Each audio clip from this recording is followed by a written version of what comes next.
Rồi, chào mọi người, chúng ta lại gặp lại nhau nha. Lần này thì mình sẽ hy sinh 2 cái chìa khóa cuối cùng gần đây nhất để mở nhiệm vụ hẹn hò với Kaveh.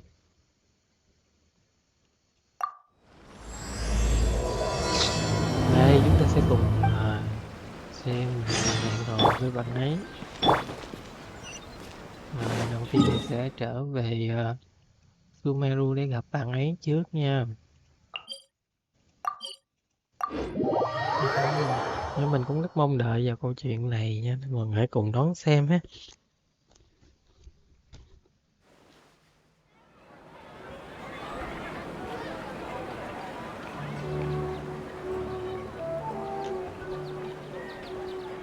Tuy là Kaveh là một nhân vật chỉ có 4 sao thôi, nhưng mà cốt truyện về nhân vật này, tính cách các kiểu này, content được xây dựng rất là tốt, về tạo hình giống vậy, nên là chúng ta cùng chờ xem. I've taken a look at your proposal. It's much better than the ones you showed me before, but I'd still like to make some changes. Oh, come on, not again.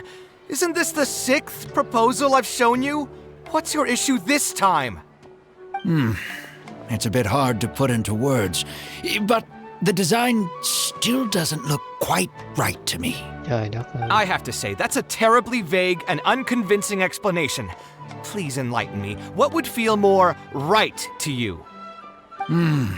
For starters, don't you think this roof is jutting out a bit too far from the top? It looks almost like the head of a fungus. This door, too. I don't think it needs to be nearly this large. If you could reduce it to around my height, you could use the leftover materials to construct a few more rooms. The roof and the door are the most fundamental parts of a building. If we were to change them, then what would be left of the design? Even if the soul of the building won't be lost, all traces of architectural style would be gone. Anyone with the slightest inkling of architectural knowledge would know to leave them alone.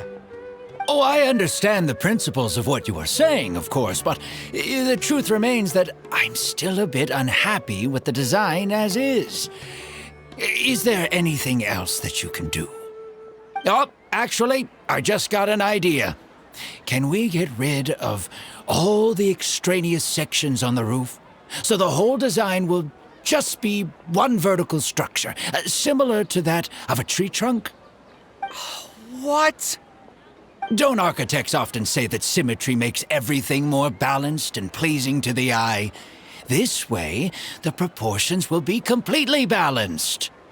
I really don't know how you managed to come up with such a ridiculous idea. Wait, don't tell me. Someone hired you specifically to commission me and put me through the ringer? Come to think of it, though, I really don't think I've gotten on anyone's bad side recently. Anyway, that's it. I will not be working on this commission anymore. Goodbye. Maybe you can find yourself some other genius who'll be able to satisfy your demands. Hey, young man, please wait! Bắt hết tâm trạng luôn rồi.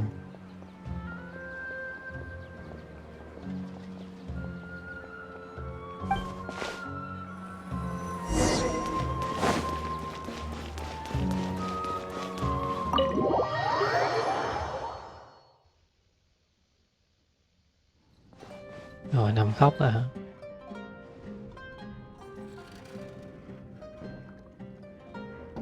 Taking this commission was truly the worst decision ever. Oh, hey, I wasn't expecting to run into you here. Actually, while we're on that, what are you doing here at the tavern? Don't listen to anyone who says that drinking is an elegant pastime. It's no good for your health.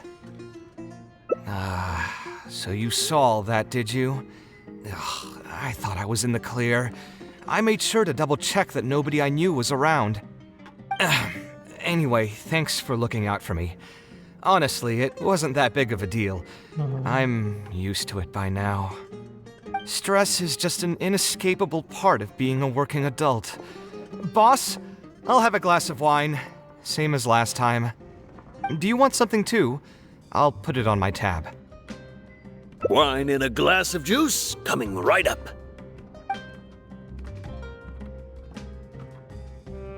I know you're already keeping a secret from me, but if you could add this one to the list as well, I'd really appreciate it. Arguing with a client is not a good look for me. If word gets out, other potential clients might be afraid to work with me. That guy, though, what was he even going on about? All those ridiculous demands of his? He's just a blabbering fool trying to act like a know-it-all.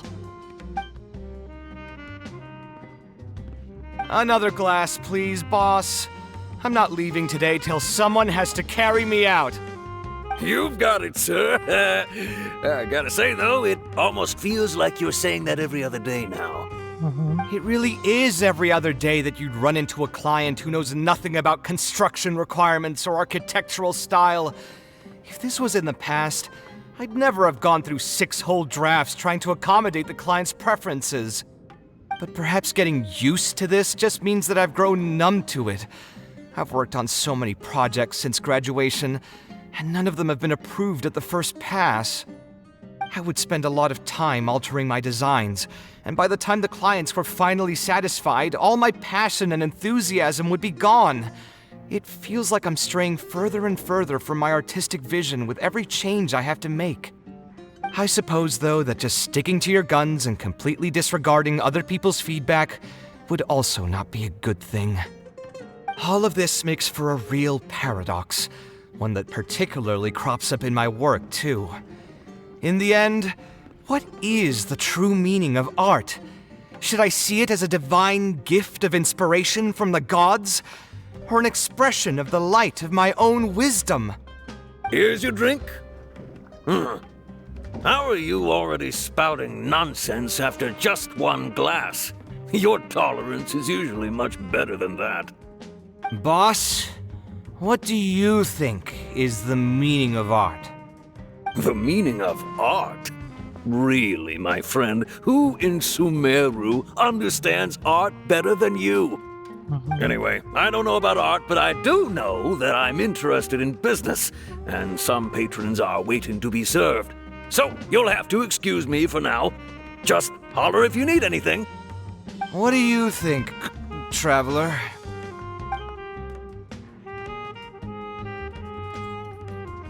Exactly. So our thoughts on the meaning of art are rather similar. In Sumeru, and especially Sumeru of the past, the arts are not a popular discussion topic.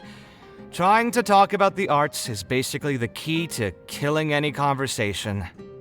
It's too bad that I'm not in my best form today. Otherwise, we could have talked about this for a little longer.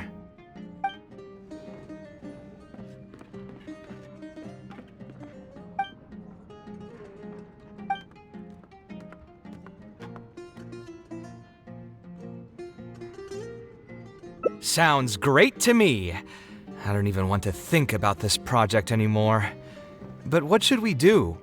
It's probably not a good idea to just drink until I pass out here.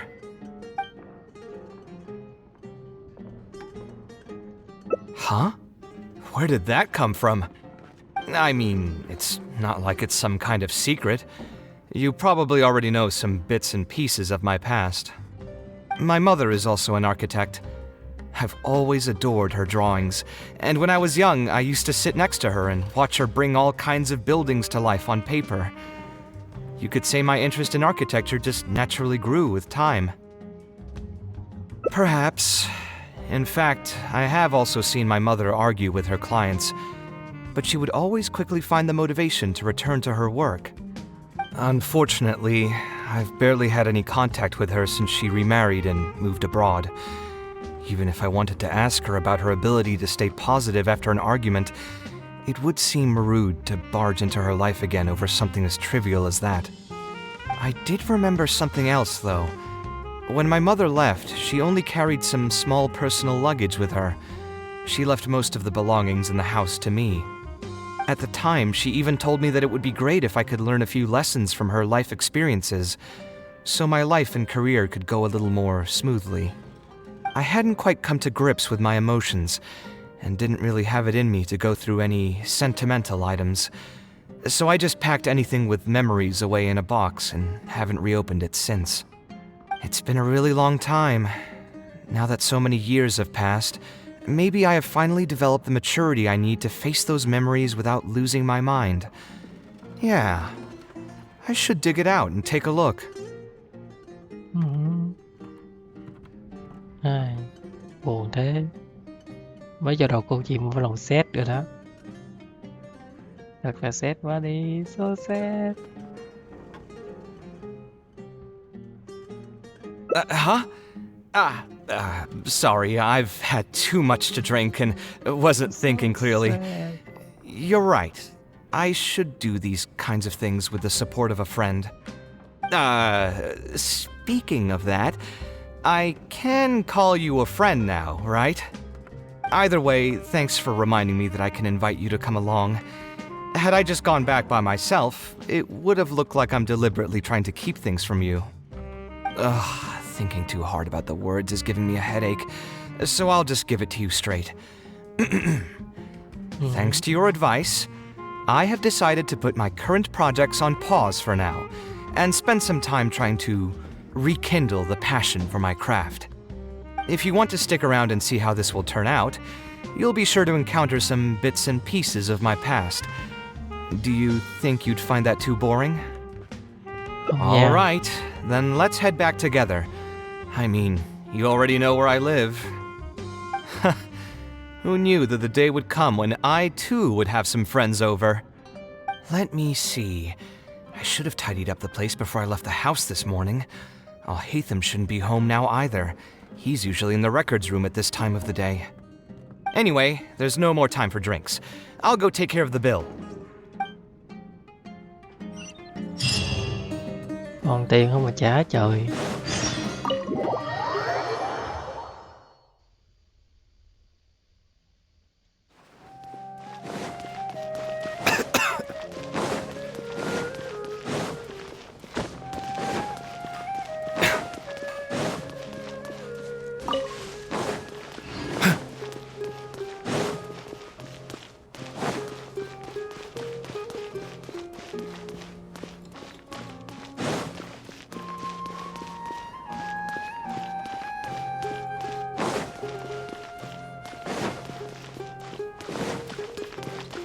Mày có thể nghĩ được là cái nhà của anh hay tham có bao nhiêu đây không? Anh đi vô bệnh lý lớn. Không thể tưởng tượng được. Quá là ảo diệu.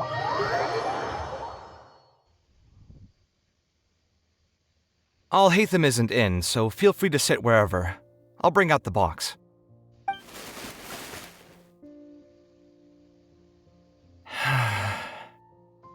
Oh, nothing.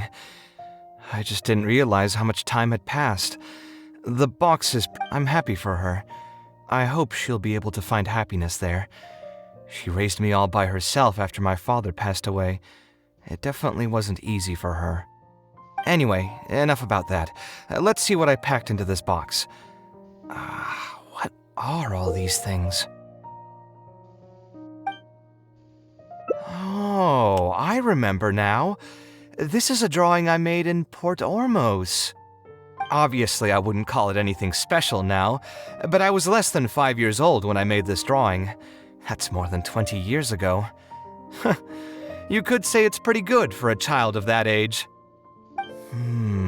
Now that I've said that out loud, I suppose I do have some level of artistic talent, right? Criticism and self-doubt have always been a part of the artistic process. Without criticism, there can be no improvement.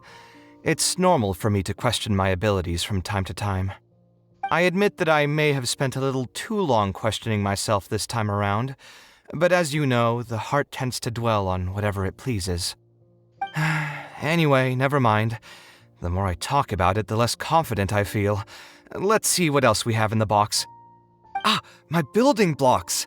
It's been years since I've last seen these. When I was a kid, I used to stack them super high, and could even stabilize the tower to keep it from tumbling over. Oh, and this blueprint. I made it by copying my mother's sketch, and the aspect ratio was horrendous. It's still technically the first blueprint I made myself, though. I was super proud of myself when I finished it, and put it in the same pile as my mother's sketches, hoping she'd notice and compliment me for my good work. Unfortunately, my mother didn't realize that I had put it there. When she had a meeting with a client the next day, she handed my blueprint to him by mistake. The client was completely confused by this new blueprint, but apparently he felt too tongue-tied to question such a famous architect. It was only a few days later that he finally gathered up the courage to pay my mother a visit. He asked, "The door in this blueprint is even taller than the roof. Is this supposed to be part of the design?"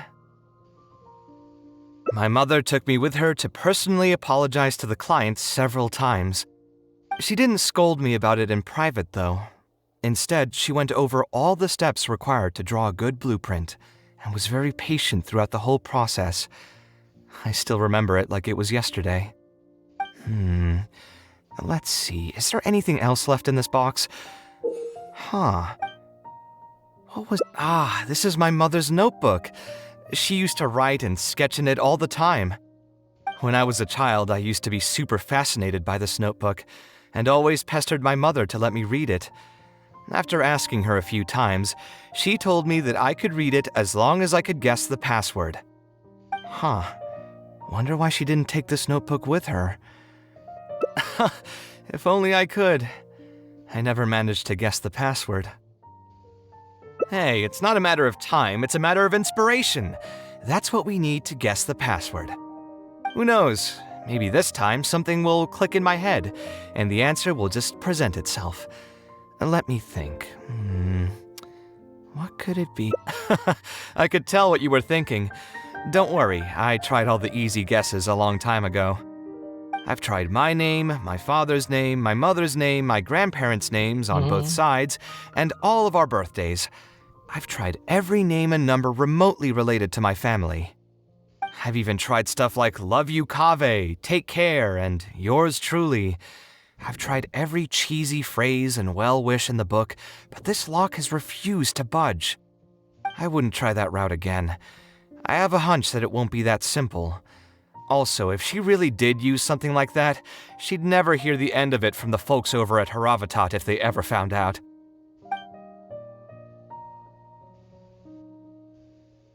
So we could find someone who was close to my mother and see if they might know anything? I see what you're saying, but who should we talk to for that? My mother was never really the one to be social. My father was the one with more friends, but all those connections were severed when he died. Let me think. Is there still someone at the academia who would know my mother? Actually, there is someone. Professor Zaha Hadi. You've never really heard of her? She's a famous Kasharwar scholar and leading expert in formal garden design. My mother studied under her as a student many years ago. Professor Zaha Hadi published many works during her career, so I was able to learn a lot by studying her essays. If there's anyone who still remembers my mom, it'd be her.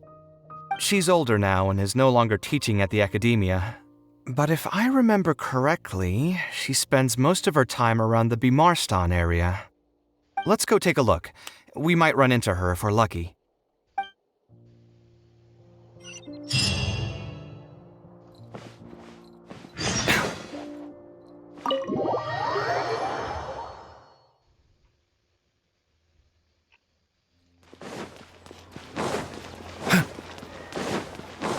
Thì đầu tiên của nhiệm vụ này sẽ đi theo hướng làm cho tâm trạng của Kaveh tốt đẹp hơn ha.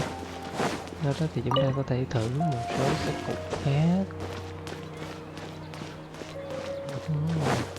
Nếu như đến một người buồn thì không thể không ăn ngủ được ha. What am I supposed to do now? Forget it. I'll just head back. Tainari, what are you doing here? Oh, it's you. Good to finally see you again. I came into the city to buy some experiment reagents, hoping to bring them back with me to Gandharvaville. But as soon as I got here, I noticed someone banging on Cyrus's door. You've all heard of Cyrus, right? He's an ex-sage and Sino's adoptive father. I was thinking about going over to ask what's happening. That granny over there may appear old and frail, but her vocal cords certainly sound loud and healthy as ever. Granny? Yeah, she's just over there. You can go check out the situation yourselves in a moment. Kaveh, were you at the tavern? I had a quick drink or two. Can you still smell the alcohol? Drinking in broad daylight. Really? You want to pass out by the road and get run over by a sumpter beast like some mindless fungus, huh? And you, traveler? You didn't try to stop him?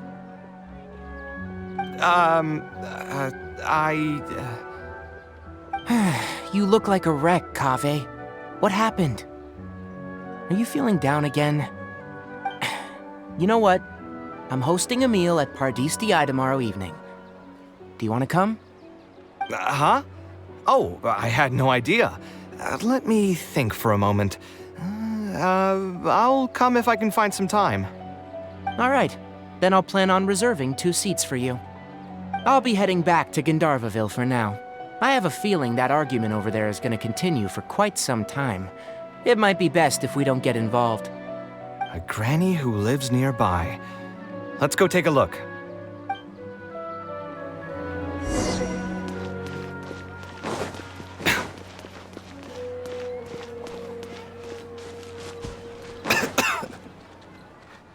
Ha! So, plan on keeping yourself locked in there, huh? Fine by me. If you're not going to come out, then I'm not going to leave. My tomato was growing so well, it had all the potential to become the best tomato this year, and you cut it straight from the vine. I already told you I had nothing to do with it. Why would I take a tomato that's still weeks from ripening? You'd have to be awfully green as an investigator to think it was me. Ugh. You see, the word green here could refer to both the color of the tomato and the fact that your skills could use some. Enough nonsense! Just come out and face me, you coward! You're out of your mind. If I've actually done something wrong, then get a mantra and pull me out by force, why don't ya? Oh, why you? Professor Zahahadi? And who are you? Oh, Kaveh. Fancy seeing you here. How long has it been? Come on, get over here and let the professor take a good look at you. Not bad, not bad. You've grown taller again. Professor, what's going on here? It's no big deal, really. A few of us old scholars got bored in our retirement and decided to put together a vegetable growing competition. At the end, whoever loses will have to go up on stage and do a performance for the winners. Which brings us to our current predicament. My tomato was sure to win until a certain someone decided they couldn't bear to lose. Hey, don't try to defame me in front of the kids. If we're airing out each other's dirty laundry now, then why don't we talk about you sneaking into Janat's garden the other night? Ahem! Lucky for you, seeing these youngsters come to pay their respects today has put me in a better mood. I'll let you off the hook, for now. Come on, let's go. We'll take our conversation elsewhere. He doesn't need to be a part of it. Yes, of course. Dễ thương quá. Phải không? Thì dài dễ thương quá.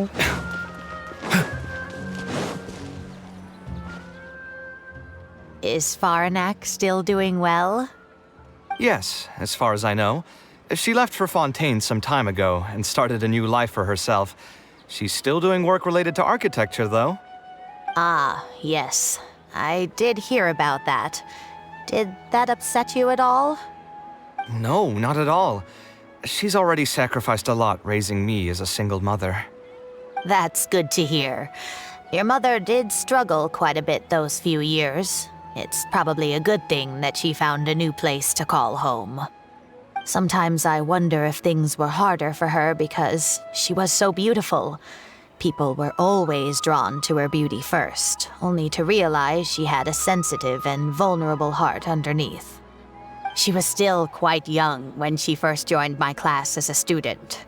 Beautiful and radiant with her golden hair, yet quiet and single-minded. She seemed like a lass from some aristocratic house who was seeing the outside world for the first time. She had to make a lot of drastic changes in her life to raise you on her own. Even during her time in the academia, she was a thorough perfectionist. If she was unsatisfied with something she had made, she'd insist on redoing it, even if I was perfectly happy with it. She had many admirers, and they'd always fill up the first few rows of seats, hoping they could get closer to her sitting in the first row. If it were any of my other classes, you'd have found nobody sitting in the front. But every time I saw her, she was always in that same rigid pose. She'd have one hand on her forehead with the other clutching her pencil. Her eyebrows would be knitted in a frown as she concentrated on the blueprint in front of her. I'm sure she had many difficult moments in her life. How did she cope with the stress? I'm not too sure. She never talked about such things with me. She rarely opened up to other people, you know. I do remember one time, though, when she got into a heated argument with a friend. She said something I found very memorable. She said, "True art cannot be understood, but as an artist, I wish some people could understand its meaning and value." If you ask me, that's probably the greatest source of pain for geniuses of their craft. It's extremely hard for them to find someone who can truly understand their ideas. So that's how it is. I wonder if the password could be... I tried both just now. Seems those aren't it either. What are you trying to do? My mother left her notebook to me, but it has a password and I haven't figured out what it is yet. I'm trying to learn more about her so I'd have a better chance at cracking the code.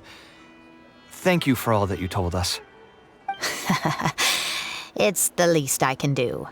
Talking to youngsters like yourself makes me feel younger too. Honestly, looking at you now, I can see how much you resemble her. It's almost as if she's standing right in front of me again. Your personalities are quite alike, too. You're both stubborn and both a little awkward. Of course, I'm sure the similarities are mostly superficial. But so long as you continue to harbor those traits, you'll find a lot of difficulties in your work. I've taught a lot of students over my career, and in my experience, very few genius architects of Ksharawar ever found happiness for themselves. They would know exactly what they want to express and fight for it tooth and nail, which inevitably led to arguments with their clients. Some clients would choose to respect the architect's vision or just let the argument go because of the architect's reputation, but those are the rare ones. When Faranak first graduated, she was getting into arguments with her clients nearly every single day. I think it only got a little better when she met your father. I see. But could he understand the designs my mother made? No, I think they were probably beyond him, too. But despite that, he still stayed next to her, listening to her joys and sharing in her sorrows. Faranak had many admirers, but she ended up choosing your father. His support probably played a part in that decision. So instead of understanding, perhaps all we need is just companionship. Huh. It worked! Oh, was that the right password? Yes! Then you should be on your way, child. Find a quiet place and see what she wanted to say to you. Being the awkward person that she is, I suppose there were many things that Faranek could never say out loud. Instead, she probably left them in her diary, hoping that they would make their way to you one day. If you're ever in a mood to chat again, just come and find me here. You're always welcome to discuss architecture topics with me as well. Thank you so much, Professor. There's no need to be so formal. I'll let you kids go. It's time for me to take another stroll around the vegetable garden. I wonder what my mother could have written about. They all say Zaha Hadid's class is the toughest, but I think it's actually not too bad. On the other hand, though, structural mechanics is definitely a pain, no matter how you try to approach it. I doubled down and managed to get through it in the end. I met someone special. At first, I didn't think much of him, but now, I feel very happy whenever I get to spend time with him. We decided to name our son Kaveh. I don't think a younger me would have ever imagined forming such an intimate bond with another person. Back then, I lived only in the shadow of myself, as well as that of the dream in my heart. The bad news came. And even though it's been several days now, I still can't bring myself to come to terms with what happened. My eyes are so swollen it's hard to see. What if they're all lying to me? And this is just a long, cruel dream. But I have to face reality. I still have someone to take care of. No matter what happens, I'll do my best to raise my son on my own. Huh? Is this a drawing? Seems like it was done by my mother.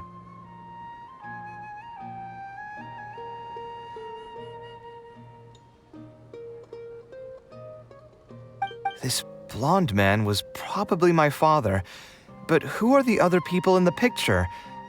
Huh? From the dates in the notebook, she probably drew this more than 30 years ago. I hadn't even been born yet. Maybe we were thinking too much. Oh, there are a few lines written in the diary about this as well. The one who invited us to the gathering is a talkative woman. Including us, 3 couples showed up. There was also a person who came alone. The talkative woman introduced everyone to each other. She spoke really quickly, so I couldn't quite catch everything she said, but I also didn't feel like asking her to repeat herself. My husband seems to be friends with the man with long ears. I couldn't really join their conversation, so I've resigned myself to sitting in a corner and drawing in my notebook. I don't think I'd be able to become friends with any of these people, especially that stiff-looking couple. That man is certainly very handsome, but he would constantly alternate between disjointed and serious ways of talking. His wife is a bit more bearable. We were not acquainted with each other to begin with, and I doubt we'll see each other again after this gathering. The ambiance of this gathering is surprisingly pleasant, however. Talking to people can allow us to find some peace after a long day. Maybe my son will also partake in these gatherings in the future. I hope he'll be able to make many friends. Who would have thought my mother used to attend that kind of thing? It seemed she was only good at talking about her own work, and found it difficult to join into other conversations. As a result, she often kept to herself and would be off to the side, drawing. There's more written on the back. Oh, it seems like it was written to me. Kaveh. I was both overjoyed and distressed when I learned of your decision to continue your studies in Kasharwar. You are very talented, and I am confident that you will become an architect of much acclaim. However, the more talented you are as an artist, the more misery and anguish you may encounter. No one will be able to help you during your journey as an artist. But outside of your life as a creator, you can learn to form connections with other people and enjoy many other things in life. It's the only way to alleviate your suffering. Whenever you feel down, seek out a friend to sit and have a chat. You can accumulate joy and fulfillment by spending time with them. The positive feelings you gain will get you through the long and difficult years. Never forget that companionship is the most important thing of all. So that's the answer she prepared for me. She really thought long and hard about me and my future. Well, now that I've read her words, do you think I should accept Tainari's invite and attend that dinner at Pardis-Di? The thought definitely crossed my mind. Although it'd be nice to get together with friends and chat the night away, I don't want to bring down other people's moods because I'm sad. Besides, don't most people hate the feeling of seeing their friends troubled and being unable to help? And what's worse, nearly all of my problems can't be easily resolved with some encouraging words or gesture. And don't forget, I'm also older than all of them. As their senior, I should appear to be a bit more responsible.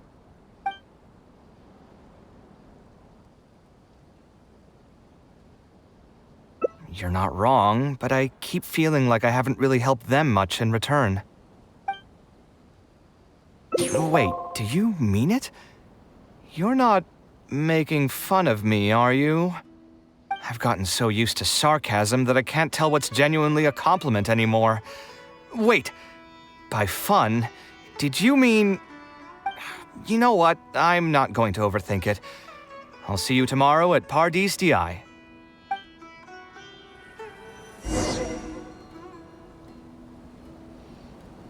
Ok, hôm sau 16 giờ.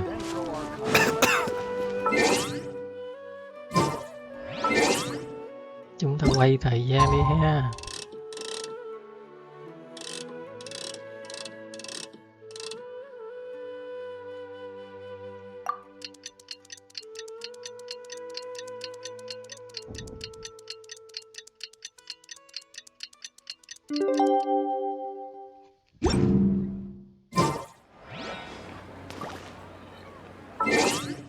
Sao tức là phải quay theo một vòng nữa.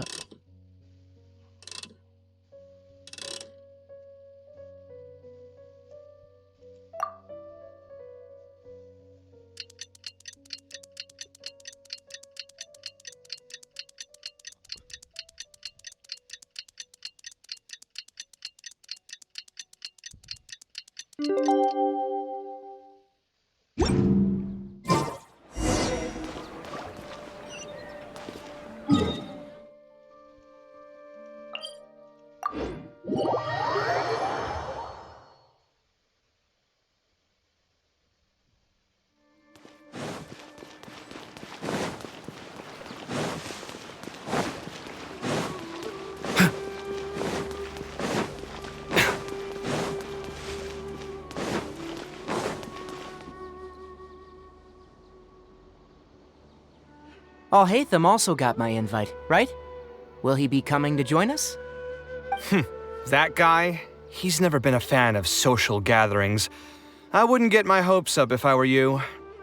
Are you sure? All right then. I guess we won't wait for him. Yeah, let's go. I mean, maybe we should give him a little more time. We can keep chatting for a while longer. Oh, sure. You still haven't told me, what's the occasion for getting us together here at Pardis-Di? We're celebrating the end of the first phase of Kaveh's studies. I wanted to thank you all for the help you've given her along the way. Then where's Kaveh?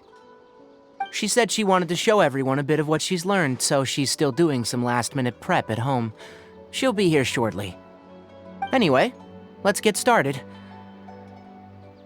To tell you the truth, I'm actually not so confident that the second phase will go as well as the first. The curriculum will become a lot more involved, and I'm worried that she won't be able to get through all of it.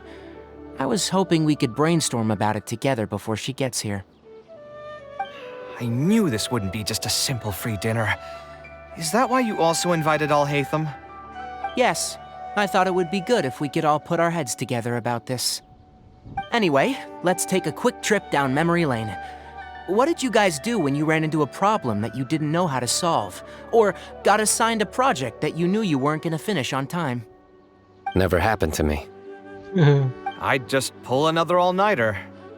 You two are hopeless. Does anyone have a more useful answer to the question? Ooh, that's a good point. Confidence is the most important thing. Once you lose your sense of confidence, it'll become all but impossible to find the motivation to study. This could be a potential direction.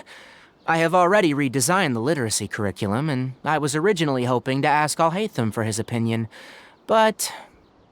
It's very simple. Instead of focusing on the amount of material you would like to teach, focus on the amount the student would be able to remember. Wow, you actually showed up. I could probably count the number of times you've actually come to gatherings like this on just one hand. It's still more than the number of times you've managed to get a proposal approved on the first try. As long as you're still aware. So, what made the difference this time? Are you looking to drink your sorrows away with some friends? That's your purpose for being here, not mine. Don't project your ways of thinking onto me. So you're saying the only reason you came is to help Tainari with his brainstorming? Precisely. Kaveh will have a long road in front of her. Hey, just to get one thing clear. Even if Kaveh manages to make her way to the Academia, we cannot let her enroll in her Avatat. Kasharawar is obviously the best choice for her. She's been a trainee forest ranger for so long, she'll definitely be good with her hands. What are you saying? Spontamad is the better choice. It's where I graduated from, after all. Then what about Amorta? That's the Darshan her master actually graduated from. Phải dừng lại để nói mới được. Cô Lê như con mọn của bố ông này vậy đó. Hài, như con mọn vậy. There are only 2 other Darshans left.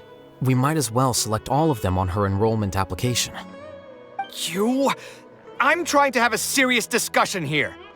Traveler, you aren't associated with any of the 6 Darshans. In your opinion, which Darshan would be the best choice for Kaveh? Well said. Agreed. And my goal in inviting you here was to gather some thoughts on the execution of this second phase. Phase 2 far exceeds Phase 1 in both curriculum complexity and the speed of instruction. I hope Kaveh has prepared herself for what is coming. Hey, what are you thinking now? Please don't tell me you're planning on lending her those abstruse books from your home library. Actually, I was thinking about lending her a professions guide. I'll make sure to write, "Don't become an architect" on the front page of that. You're right, I can't deny that. Is there another phase after Phase 2? What's the ultimate goal of all of this? Are we trying to prepare her for a job in the Academia? We don't need to think that far ahead. Hold that thought, though. I think my vegetables are done.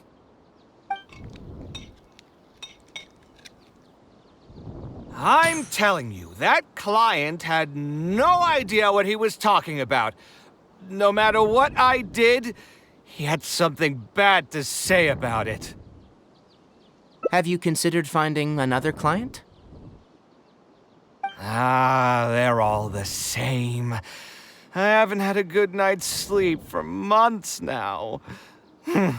Who do they think they are, ordering me to alter my design over and over again just because they have some mora? It's too late now to change careers. You might as well try to find some joy in the pain. Besides, you'll be getting up in the middle of the night to make edits to your own design even when the client doesn't request it. No. That's not true. Cheer up, Kaveh. I'll tell you a new joke. We'll save that for the end, Sino. You can keep it to yourself until then. Whatever. I'm not going to use my brain anymore. Let's drink tonight to our heart's content.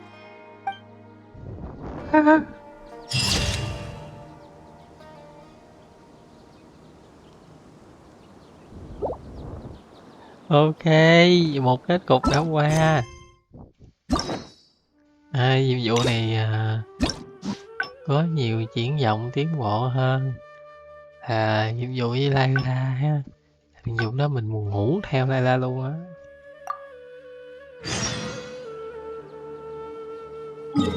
Rồi, ta về quán rượu tiếp thôi. Tới đây nào, tới đây nào.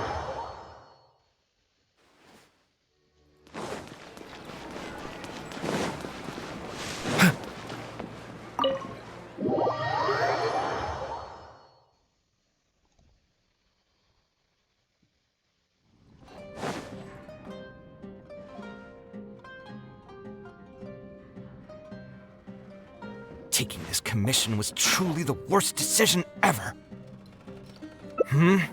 Oh, hey. I wasn't expecting to run into you. Actually, while we're on that, what are you doing here at the tavern? So you saw all that, did you? Anyway, thanks for looking out for me. Stress is just an inescapable part of being a working adult. Boss, I'll have a glass of wine. Same as last time. Do you want something too? I'll put it on my tab. Wine in a glass of... I know you're already keeping a secret. That guy, though. Another glass. You've got it, sir. It really is, but perhaps getting... I would spend a lot of time. I suppose, though, all of this makes for a real... Here's your drink. Boss? The meaning of... Anyway, I don't know about... What do you think?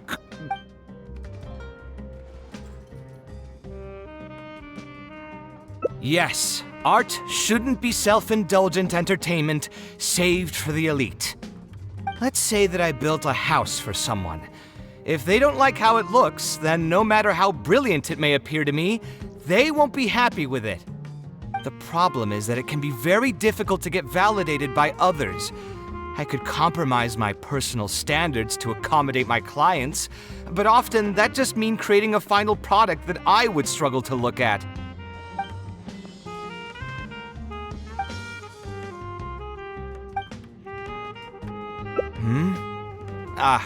Thanks for offering, but you've seen how he is. He's not going to listen to anything I say. He understands nothing about my design, and all the suggestions he made were as if he just wanted to mock me.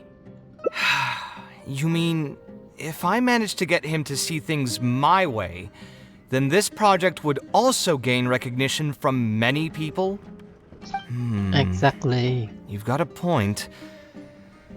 Let's hear him out one more time, then. Time to get going. I know where we'd be able to find the guy. There's no time to waste. The wine can wait until another time.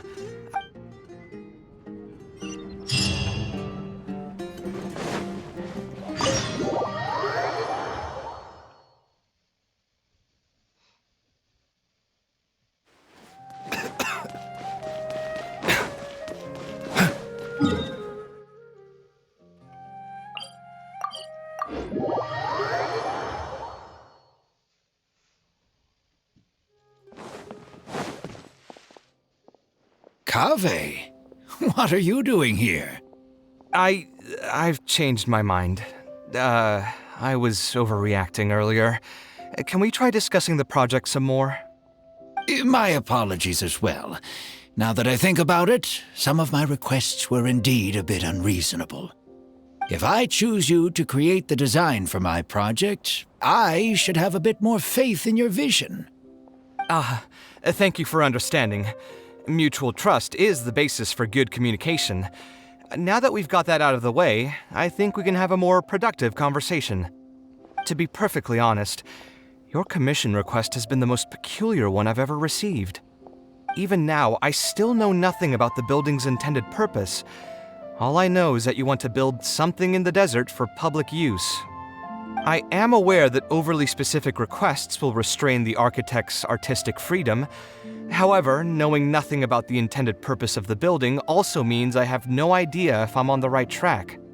I've produced several draft proposals for you to choose from, and you've rejected every single one.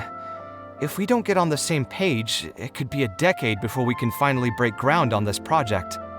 Yes, I've given this some thought already. I think we can go with the general direction of the latest proposal that you just showed me.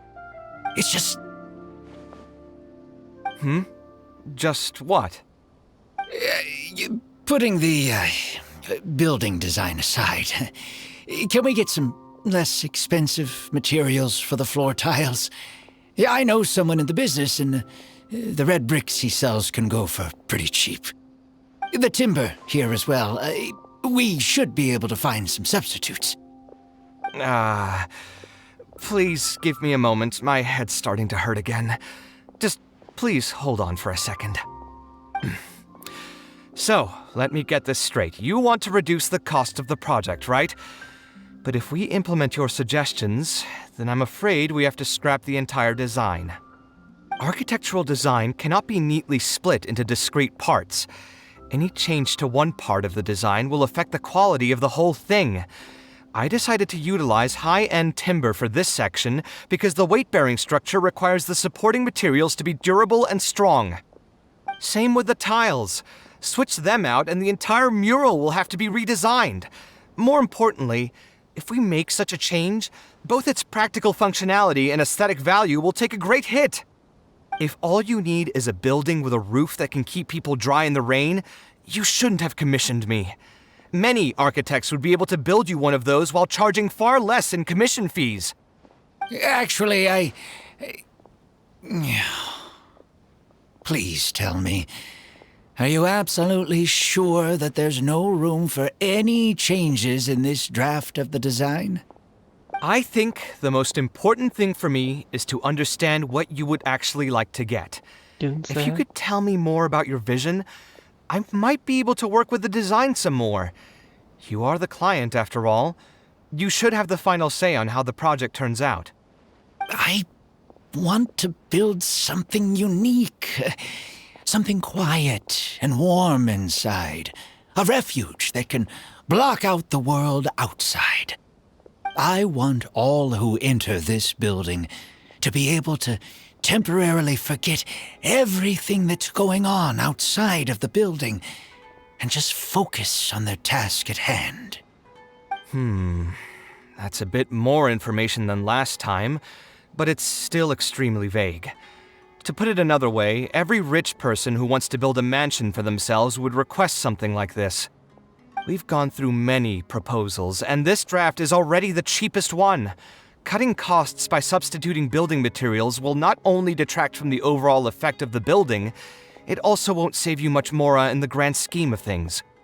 Thank you for giving it so much thought. Please, give me some more time to mull over the budget.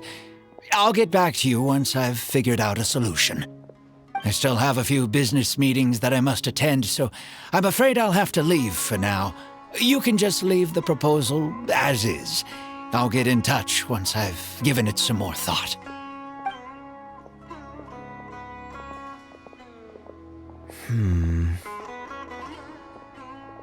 I also have a similar feeling. Is that really okay? I mean, what he does now is none of our business. He does seem really suspicious, though. He dresses like a rich person, but when you talk to him, he hardly sounds the part.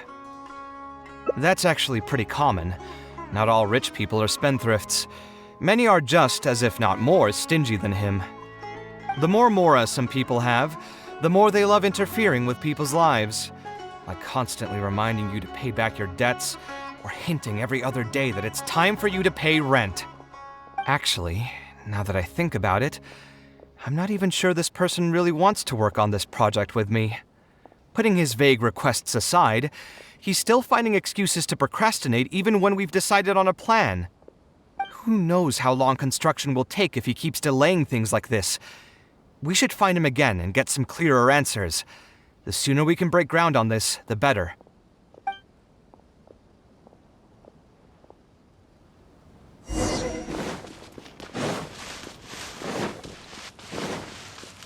Huh?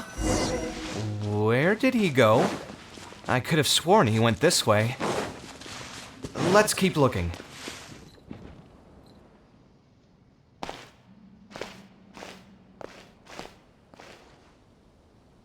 Hey, look! Isn't that Badawi? It sure looks like him, but he's dressed completely different now. What is he up to? Didn't I tell you before? I'm not looking for more workers. Plus, aren't you a bit old for physical labor? If something happens to you, I won't be able to pay for it. Oh, you won't have to worry about that. I grew up as an Eremite mercenary and worked in the desert my entire life. My body's still in great shape. I don't have many talents, but I still have my muscle. If you need someone to unload goods or drive away sumpter beasts, I'm your man. You used to be an Eremite mercenary? I know there are a lot of bad apples in our ranks, but most are just trying to make a living. We're not that greedy by nature, and we'll do our best when given a job. Let me think. I'm sorry, but I still can't take you in.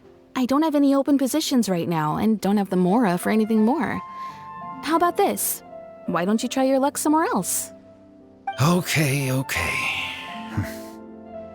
He used to be a member of the Eremites? Huh.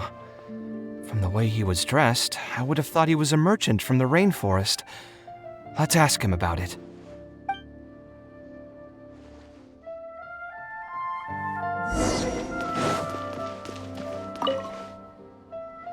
We meet again. Huh? Why are you guys here? That's what we wanted to ask you. Who are you? Why did you dress up like a merchant to talk to me about our project? There's no need for us to continue this project if you still want to keep hiding things from us. I don't work with individuals I can't trust. Believe me, I didn't have any bad intentions. It's just... All right, there's no point hiding anything anymore. The building I'm trying to commission you for is not really a personal residence for me, but rather a library for children living in the desert. A library? Funded entirely by yourself? Shouldn't this be the responsibility of the Academia? I've heard that the Academia will be looking to prioritize the desert with the allocation of educational resources and materials. It sent over a large shipment of regular goods just last month. You're right, and I was aware of these happenings as well. I just figured what I want to do is a separate effort from what's already being done by the Academia. The desert is too vast. Even if the Academia spends a lot of effort trying to disseminate knowledge in those parts, it might still take decades, if not centuries, to reduce the educational gap that already exists between the two regions. And what's more, I don't know if the Academia would ever reverse its stance in the future. All I know is that as a desert dweller, we should not wait passively for good things to happen to us. If we only did that, we'd never be able to stand up and hold our heads high. I don't have much longer left on this world, so I just want to use whatever time I have to contribute something to my homeland. I didn't want you to know that I came from the desert. I've lived in the desert my entire life, and there wasn't anyone here that I could trust. I figured I needed as much safety as I could get. To the point that you even disguised your identity? That's certainly taking playing it safe to the next level. Hold on. Don't tell me you've also been scammed before. When I first came to Sumeru City, I brought a lot of Mora, hoping to find an architect that I could work with. Someone agreed to take on the project, and even took a sum of Mora from me, but then disappeared without a trace. After that, I heard that there are a lot of untrustworthy people in this business. Some would run as soon as they've been paid, while others would deliberately use expensive materials and take a cut of the construction funding. I spent a while collecting information in the city, and eventually learned that you're the most famous architect in all of Sumeru. I figured that you wouldn't need to make Mora by scamming people, so I decided to reach out to you. Nó mới là người By có the nguy cơ way, nhất đó. how did you know I was scammed? I don't think I've ever mentioned that to anybody. Just a hunch. A while ago, I accepted an offer to work on a project in the desert, and was also scammed out of a Trời large đất sum of mora. ơi. I ran into someone who was living in a pretty run-down house. I noticed a load-bearing wall on the verge of collapse, and suggested that I build a new house for him. He said that he had no way to pay for it, so I loaned him some of my own mora, and told him to get some stone and timber from the local vendors. Soon after that, I found out that he had gone gambling with all the money, and lost everything, Trời down to the ơi, last coin. sợ ông luôn. And after that, he even borrowed mora from me twice more, using a different excuse each time. I didn't even suspect him of any wrongdoing until he hired a group of mercenaries and tried to ambush me in his own house. According to him, I looked like an easy target because I was an academia scholar who didn't have any family or friends in the desert. What kind of person would just look at someone else and think, Cái này là this tự guy nguyện bị looks gạt like an nha. easy target? Those kinds of things do happen every once in a while, yes. Folks like him are the exact reason why us desert dwellers' reputation have gone down the drain. I must apologize to you on their behalf. It's all right. You were also scammed by someone from Kasharwar after all. I should apologize to you on their behalf. Ultimately, neither of our experiences had anything to do with the desert or the rainforest. People who are new to an area are always easy targets for criminals.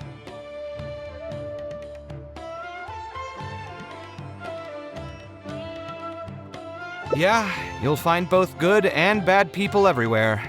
I can't understand the logic of those who like to take advantage of others, but I have to accept their existence as a fact of life. Anyway, I digress. Let's return to the topic at hand. Did you keep rejecting my designs because you thought I was deliberately using expensive materials to take a cut as a middleman? That's what I was afraid of initially, yes. I eventually understood that you weren't out to cheat me. But unfortunately, I still don't have nearly enough mora to pay for the design you proposed. I've done the math and know that we should be able to make it if we cut some corners. However, after our conversations, I can see that you're passionate about your design, and I'm quite fond of the proposal as well. So, I decided to try and see if I can afford your proposal as is. I've been looking for work every day, and in another month, I should be able to cobble together enough mora to meet the budget. By cobble together, you mean you're going to spend your entire life savings on this project? But then, what will you do if something unexpected comes up, and you find yourself stuck with no emergency fund? To be honest, I haven't really thought about that. I mean, when you've lived to be my age and something happens, you can't really call it unexpected anymore. All I want is to build this library before I leave this world, so that the children of the future would have some books to read, and the desert dwellers would be able to learn their letters and pick up some practical knowledge.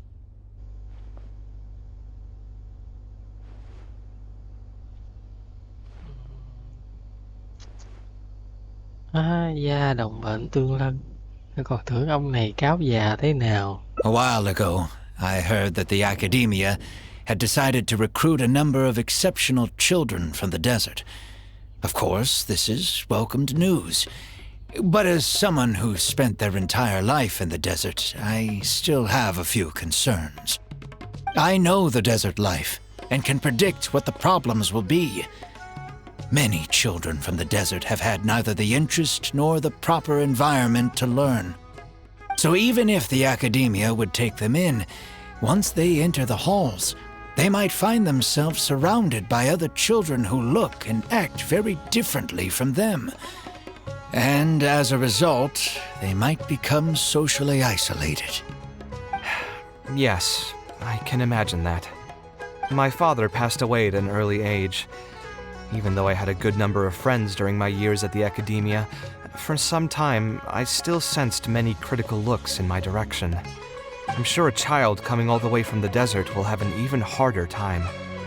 But let's bring this back to the building itself. I think you said that you want this building to be quiet and warm, with its doors serving as a solid barrier to block out the sound and fury outside, and allow one to focus on the book in their hands. Building it according to the current plan will be quite costly. Even if I don't charge you any commission fees, I don't think we'd be able to keep it under your budget.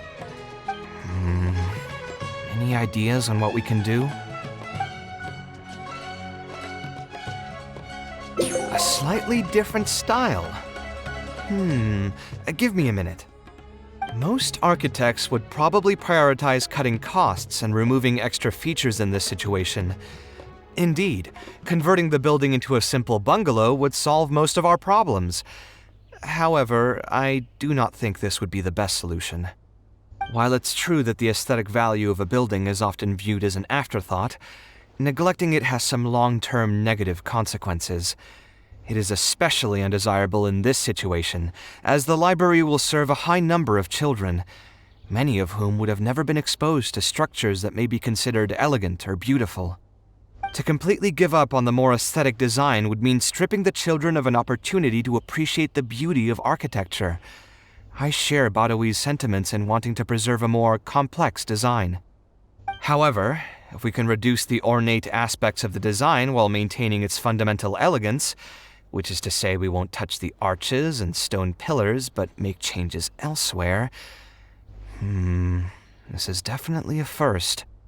To make up for the loss of regular details, we would need to put a lot of extra effort into the layout, lines, and color. I see. Would that really be okay? It just increases the difficulty of the design. You should feel lucky that out of all the architects in the city, you chose to approach me. Most of the others would have given up on this project by now. As for inspiration, I think I might have something in mind, but I'd need to visit the site to make sure. Where do you want this place to be built? Tell me the exact location. Aru Village. Although it wasn't my childhood home, I think it'll be the best site for such a building. Okay, then we can pay a visit to Aru Village. Is there something I can do for you? I've already caused you a lot of trouble before, and now you're revising the design again because of me. Which draft are we even on now? It's making me feel terribly guilty. Let me think. You said you used to be an Eremite mercenary, right? In that case, you could help us clear out some monsters that are blocking the way to Aru Village. We want to keep the roads clear, and reduce the loss of materials during transport to a minimum. If everything goes well, that'll help us save some Mora. All right, just leave it to me. If there's anything I'm good at, it's clearing out monsters. What are you waiting for then? Let's pack up and get ready to go.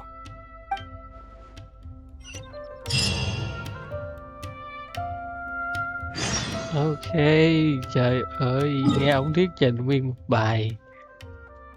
Về phong cách thiết kế của ông nghe muốn khùng luôn.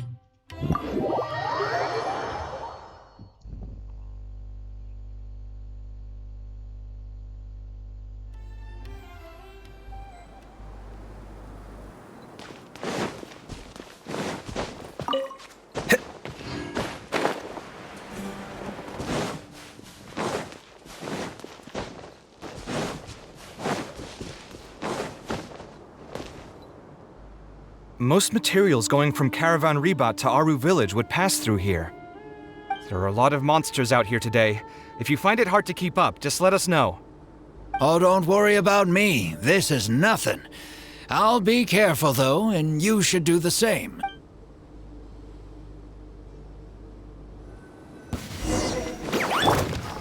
The wind knows me.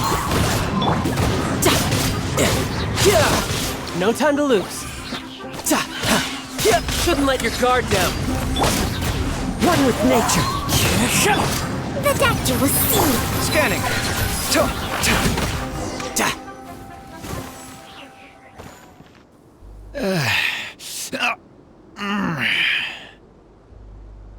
I'm fine. I've spent my entire life fighting these kinds of monsters in the desert, after all. They won't get the best of me. But it's one thing to fight against monsters, and another to fight against an old injury. It's something I picked up when I was young. There were many fights between mercenary brigades back then, and one day someone stabbed me in the back. I don't think much of it back then, but with age, it's caught up to me. Few mercenaries get to enjoy their later years. Failing health tends to take the joy out of reputation and wealth, and many mercenaries never even made much of the latter to begin with. Is there someone you know who can help to look after you? Unfortunately, no. My wife passed away at an early age, and I don't have any children. Sometimes I'd close my eyes and realize most of my life story has already been written. I have many regrets about my past, but at the same time I also know that there were never many options for me in the first place. I joined the Eremites when I was young, and won many battles with them. My survival was more a matter of luck than actual ability. If at all possible, I want future children of the desert to have some more options in life. I don't want them to turn out like me. My apologies. The older we get, the more we tend to ramble. Seems like we've already cleared out most of the monsters. Let's hurry over to Aru village.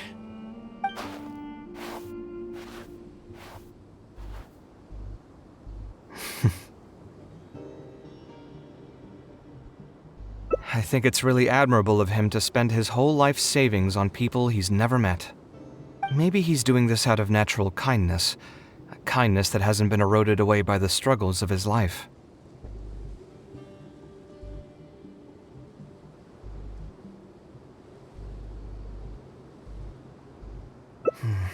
Perhaps.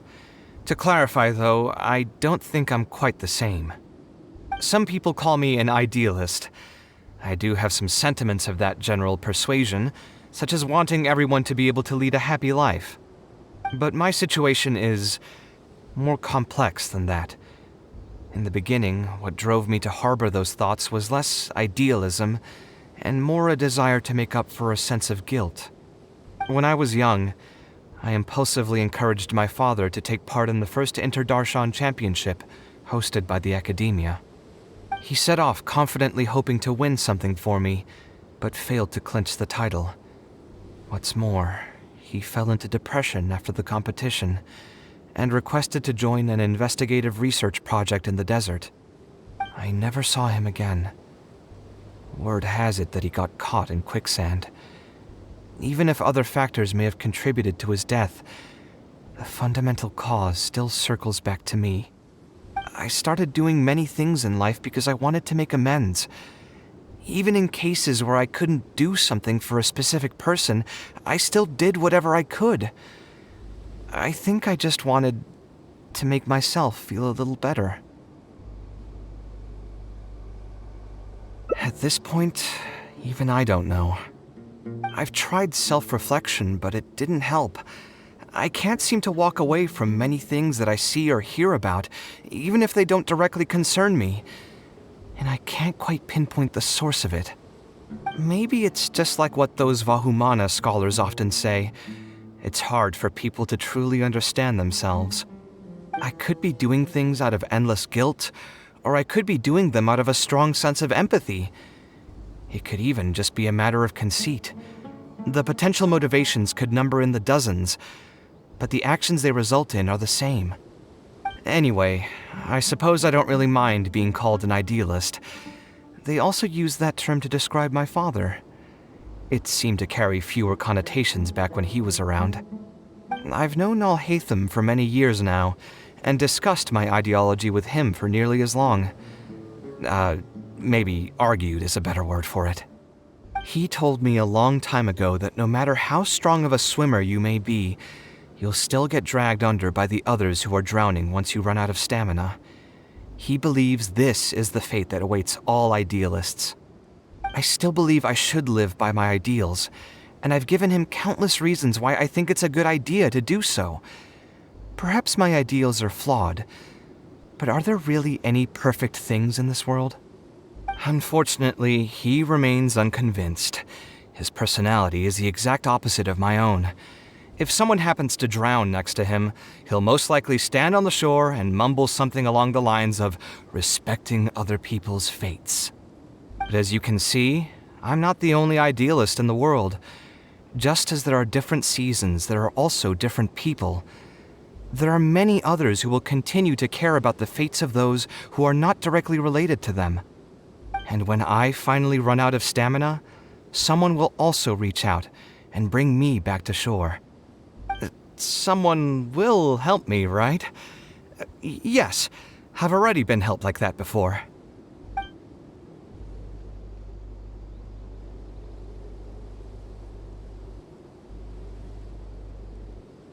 Oh, please. It's not like we're actually talking about swimming. Also, just so you know, I actually took a swimming elective back in the day. Don't underestimate my skills. Either way, I'm feeling much better than when you first found me at the tavern. I can feel inspiration already welling up inside of me. Maybe this will be just the opportunity I needed to create a whole new style. All right, let's head to Aru Village.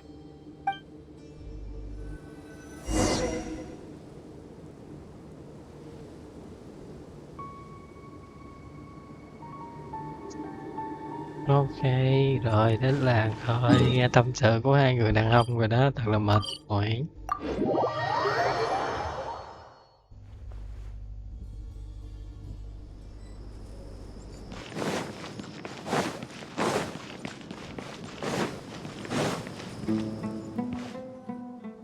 Now that we're here, it's my partner's time to shine. Marak! Oh, what's this? My toolbox. I built it using an ancient mechanical core. It's not too smart, but it's super useful and can help me with a variety of tasks. I'll take Marak and find a suitable location for the building. Once that is done, I'll get to work on a few designs. Traveler? Ah, you know each other? Hello. I suppose you must be Kaveh from Kasharawar. I've heard of you before. My name is Sitaria, and I'm currently the person in charge of promoting educational assistance programs here in the desert. Educational assistance programs. Then you must be familiar with the local conditions here. I can't say I'm too familiar just yet, but if you have any questions, I'll try my best to answer them. I've been commissioned by Mr. Badawi to build a library in the desert. We've settled on the general design direction, but we are trying to finalize some details based on the conditions around the intended location. A library? Do you intend to open it to the public for free? That's right. I want to make sure. That's fantastic! I'm sure the children will be thrilled. Right now, we don't have access to many paper books or a quiet place to read. Truth be told, this very thing has been keeping me up at night. Let me get straight to my questions then. Can you estimate the number of children around here who'd be interested in reading? Besides the usual noise of village pedestrians, are there any other sources of noise in the village? Oh, and have any landslides occurred here recently? And also, where are the spots around the village that have been most affected by wind and erosion?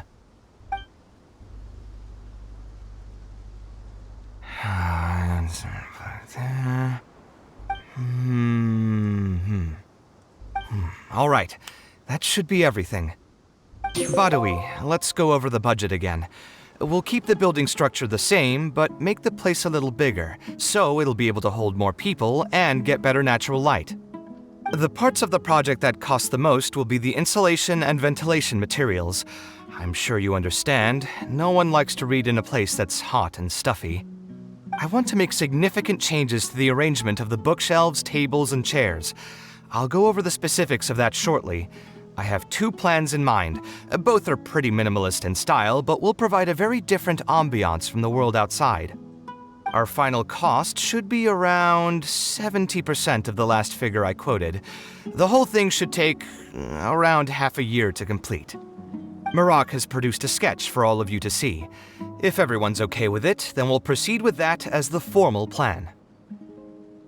The inspiration just came to me naturally. All I did was put thoughts to paper. I must give you credit, though. If it weren't for your advice and suggestions, I probably wouldn't have landed on this new style so quickly. According to the traditions of my profession, I should probably name this style after you. Let's call it the Traveler style.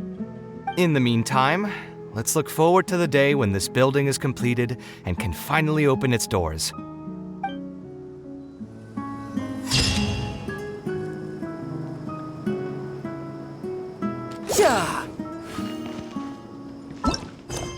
Lại một kết cục nữa, mặc dù kết cục này nói rất là nhiều nha. Nói kinh hồn vía luôn.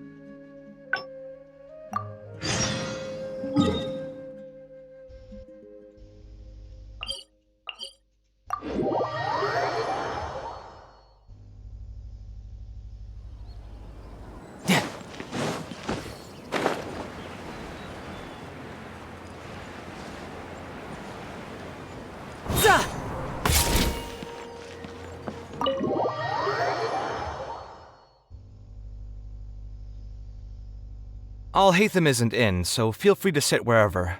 I'll bring out the box.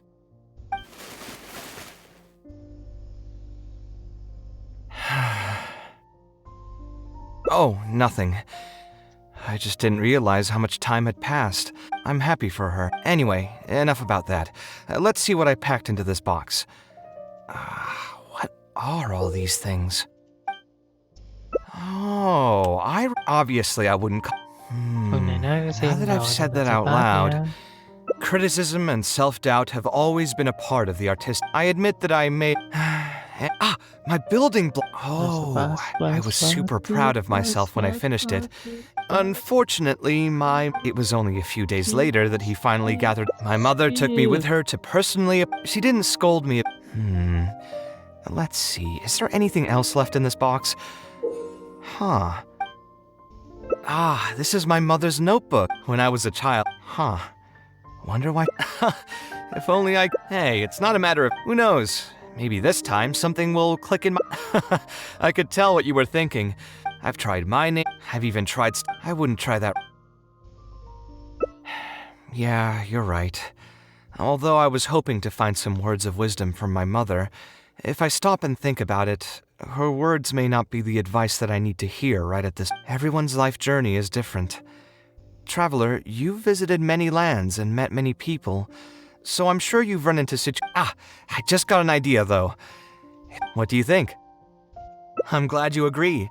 Then let's start by taking a quick stroll around the Academia.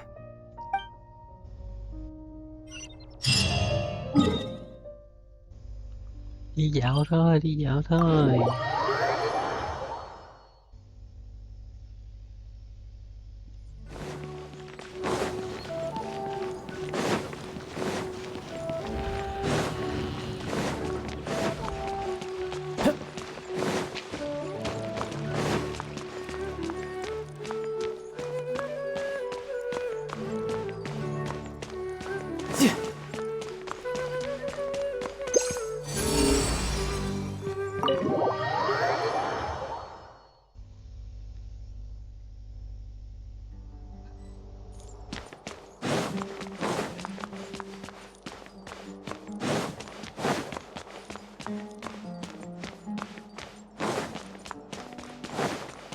Tới nào, tới nào.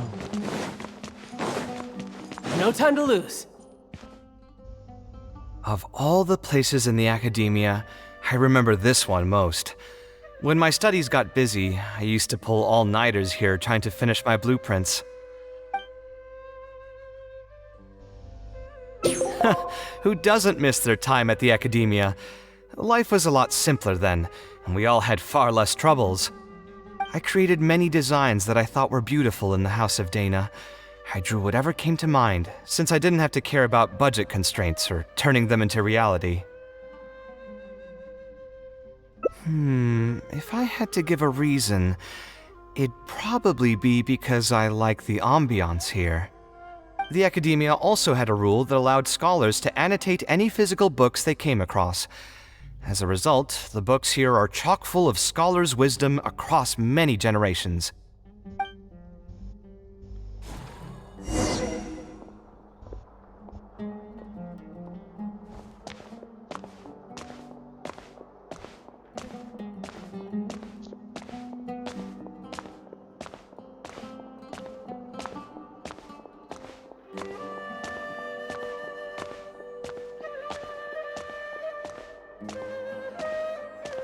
Oh, here, this is a great example. This book, History of Ancient Sumeru Architecture, contains some analysis that I did many years ago. Huh?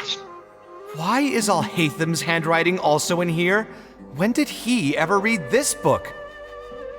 I guess it's probably from when we worked on that research project together. Anyway, he probably never cared to tell you this, but the House of Dana is where Alhatham and I first met. I came here to do my homework, and saw him sitting by himself next to that row of bookshelves. A group of Haravatat scholars were chatting near him, but he looked as if he was too lazy to join them. There was a pretty stark difference between him and all the rest of them. It was my fault for feeling bad for him. I thought he must have gotten into some kind of trouble and went over to ask if he needed anything, not realizing that... Not realizing that you were in fact the one in a whole heap of trouble? Alhatham? Why are you here? The House of Dana is a public space. Anyone can come here, no? But shouldn't you be at the records room at this hour? You're not here to watch me make a fool of myself, are you? You think I would derive amusement from watching you fall into depression over your life's various troubles? If that's the case, then I suppose I must have been entertaining myself for years. I came here to pick up a few files. If your voice hadn't managed to get through my soundproof earpieces, I probably wouldn't have noticed you. All right, I admit I was probably overreacting just now. Probably not when he's right here with us. As his senior, I shouldn't try to tarnish his reputation. There was nothing embarrassing or shameful about it. When I was still a student at the Academia, I once collaborated with Kaveh on a research project. A collaboration is usually beneficial for all parties, but due to issues with our personalities, we ended up going our separate ways before completing the project. We had a number of differences, and they remain unresolved even today. The more important question is, why are you at the House of Dana? As a senior scholar, isn't it my responsibility to offer my friend a quick tour and explanation of the Academia's architecture? I see. Then let me guess. Your next stop will be the pavilions around Razan Garden? Our famed architect sure loves showing off that corner to all his friends. Oh, and Kaveh, a lot of the books you annotated have been moved to the innermost section of that bookshelf over there. You'll have to dig them out yourself if you need to find them. Huh? But why would you know that? Don't tell me you finally had an epiphany and realized that there's great virtue in respecting your elder's work. Sure, if that will give you some self-confidence. Leave any words of thanks you may have to the ex-Grand Conservator. The last time he was here, he was complaining that he had received reports from current students. The main grievance being that the annotations are too long and difficult to read. As a result, the books you annotated have been moved to the back shelves. What? But all of my annotations were extremely important. Instead of reporting me, they should have been thanking me for my service. The notes that I took, they couldn't have asked for a better analysis of those books. Okay, just you wait. I'm going to fix this right now.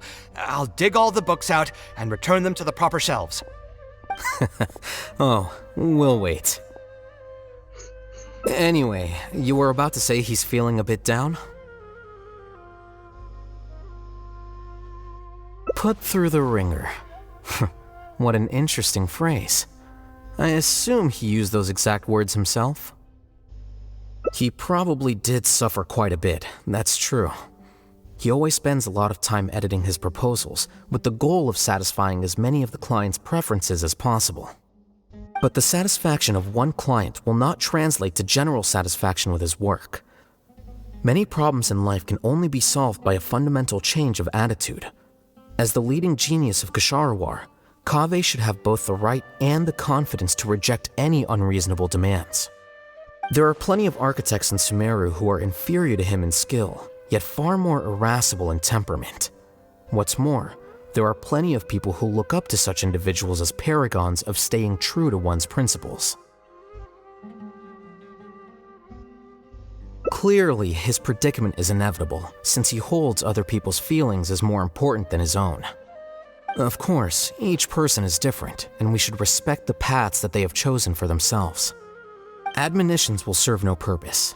People tend to succumb to familiar pitfalls, and this is especially true for those who believe it's their duty to carry more burdens on their shoulders.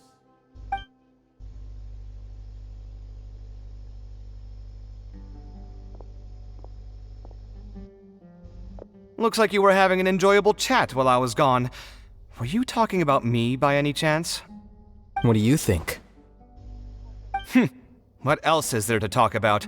Surely no one would be interested in talking about the files that you were browsing through earlier. Anyway, you should take a look at this. Look at this comment on page 82. Dear Kaveh, thank you so much for annotating this book in such detail. It was a great help to me. See that? Now that's how a student should treat their seniors. And it looks like you're already in a much better mood now. It really doesn't take much to make you happy, huh? Me? Happy? I'm mocking that retired blockhead for being so full of himself. He understands nothing about the true beauty of architecture. When I can find some time, I'll have a serious talk with him about making sure these books are put where they belong. Why don't you just move all the books yourself? It's not like he hasn't cursed you out before. What was that nickname he gave you while you were in the academia? The Urchin of Kasharwar? Kaveh had a habit of scribbling and writing in all kinds of books. Hey! You didn't need to bring that up. At least not when I'm still standing here. Oh, actually, I also found a really old sketch in one of the books over there. See? Doesn't it remind you of something?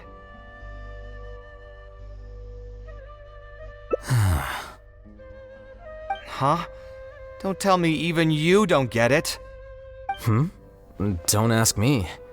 This is the time you specifically put aside to brag about yourself. Feel free to hoard all the spotlight you want. You... In that case, allow me to explain. Although this sketch is a little abstract, you can plainly see from the road plans that this was an original concept for the expansion of Port Ormos. We can also plainly see that the designer was a huge fan of this project. It's the project he loves to talk about the most, second to the Palace of Alcazarzaray. If I don't keep bringing up the neat projects that I've done, how would anyone know that I was the one who did them in the first place? There shouldn't be any complaints about Port Ormos. If I remember correctly, the construction process was very smooth, everything was made ready ahead of time, and there were very few safety concerns. There are indeed no records of any complaints about this project. A most impressive achievement. See? What did I tell you? Come on, let's take a stroll through Port Ormos next. I'll tell you all about the designs I made for the place. No need. It's almost time to clock out for the day, and I don't intend on bringing any unfinished work home. Suit yourself. It's not like you know how to appreciate artistry anyway. Let's go, traveler. I'll take you to Port Ormos. Trời ơi, thỉnh quá, trông gà đi từ thành phố này tới thành phố khác để làm cái gì? Làm cái gì cơ? Ai, để nghe một kiến trúc sư tự sướng à.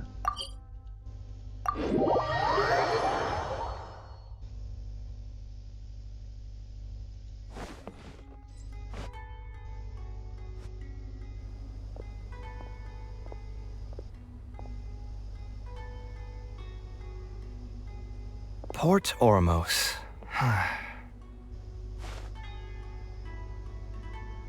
No, I didn't design any one specific building. Most of my work here concerned structural renovation. Port Ormos had already existed since I was still a young child. It wasn't as large as it is now, though. It only came to its current size after a sizable expansion. I was part of that project. The arch bridge over there, for example, that was one of my designs. When I was first tasked with the project, I decided to reference the growth patterns of nearby trees to split Port Ormos into 2 levels. My goal was to improve the overall utilization of space. We ran into a lot of issues during construction, but thankfully, we were still able to achieve the original vision. Residents can now behold all the ships entering and leaving the harbor from the vantage point of the bridge, while visitors can recognize the site of Port Ormos from a long ways away. I was still young and new to the trade back then. I could hardly believe that an idea in my head could become reality and remain in the world for many years to come. The true cornerstone of the creative process. The point about the design that will be ultimately used to judge its true worth. It was the first time that it became crystal clear in my mind. Once built, a building will continue to stand. Countless people will see it, and countless more will step inside it. Its final worth, whether it's good or bad, will be assessed by the countless generations of people that interact with the building during their lives.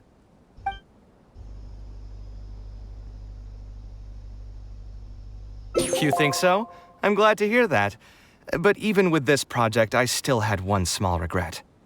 My budget was tight, and I was unable to use the higher quality timber I had originally intended for the design. I knew that some concessions on aesthetics would be needed as soon as I agreed to a proposal that prioritized the practical functions of the project. Us creative types know better than anyone that most projects cannot be completed without a few regrets. Even the Palace of Alcazarzare was not perfect.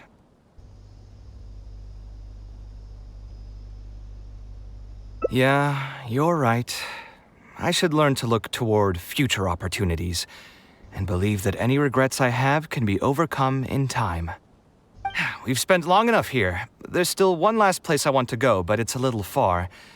Would you be interested in a quick trip to the desert? Great.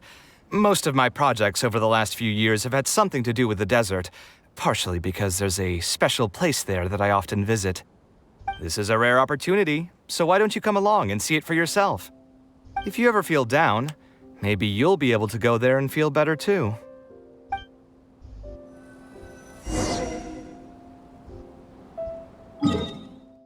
Tôi lại tới xăm vàng rồi. Sao thế?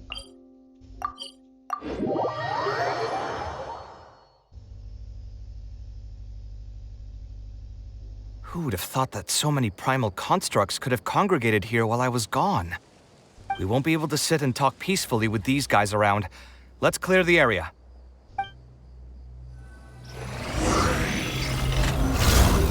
Đừng có đánh nha, đánh lẹ quá chán kìa. The wind knows me. Taking a turn for the better. Falling leaves adorn my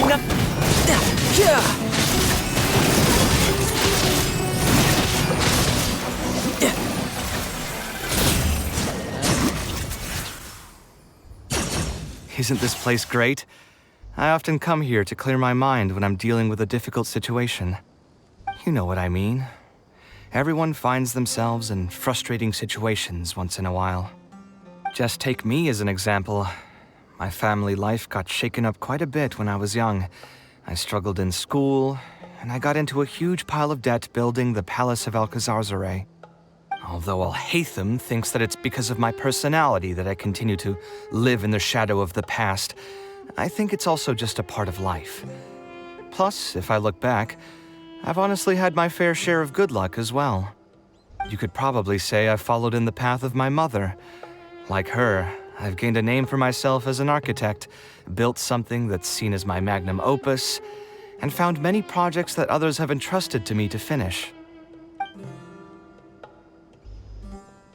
Life is too boring when you live with no enthusiasm and passion. Only those who believe in the inherent meaning of it can capture the small nuances of everyday life and turn them into inspiration for beautiful designs. Of course, I will concede that loving something also means taking it to heart. So to an extent, caring is also a source of pain. If I didn't love my work, I wouldn't be so torn up about it all the time. But still, isn't this place beautiful? Despite the erosion from the winds and changing seasons, you can still perceive its past beauty and glory. With different landforms come different architectural styles. The desert's history has left it with few records regarding its buildings, so I often visit the desert to investigate things in person. The site here has moved me ever since the first time I laid my eyes on it. I told myself that one day, I would also be able to create buildings that move others. My pain will one day fade into nothing, just as I reach the end of my life. But buildings are different. They are far more valuable than most materialistic things, and far more durable than human flesh. As long as there remain souls in the world who can decipher the meaning behind them, they will also have acknowledged me across the vast stream of time. If you were to ask me what art is, that would be my answer. You think so? But I feel I've always been like this. Remember that question I brought up before? The one about whether I should see art as a divine gift of inspiration from the gods, or as a product of my own existential struggle. I still haven't found an answer to that yet, but if art wasn't inherently paradoxical and enigmatic, then people probably wouldn't be drawn to it. Those who pursue art will be unable to avoid the pain that it naturally brings. Will often be floating on cloud 9 one second and sinking in a mire the next. I'll try gathering my thoughts again once I've found a way to define art in the first place. In any case, thank you so much for listening to everything I had to say.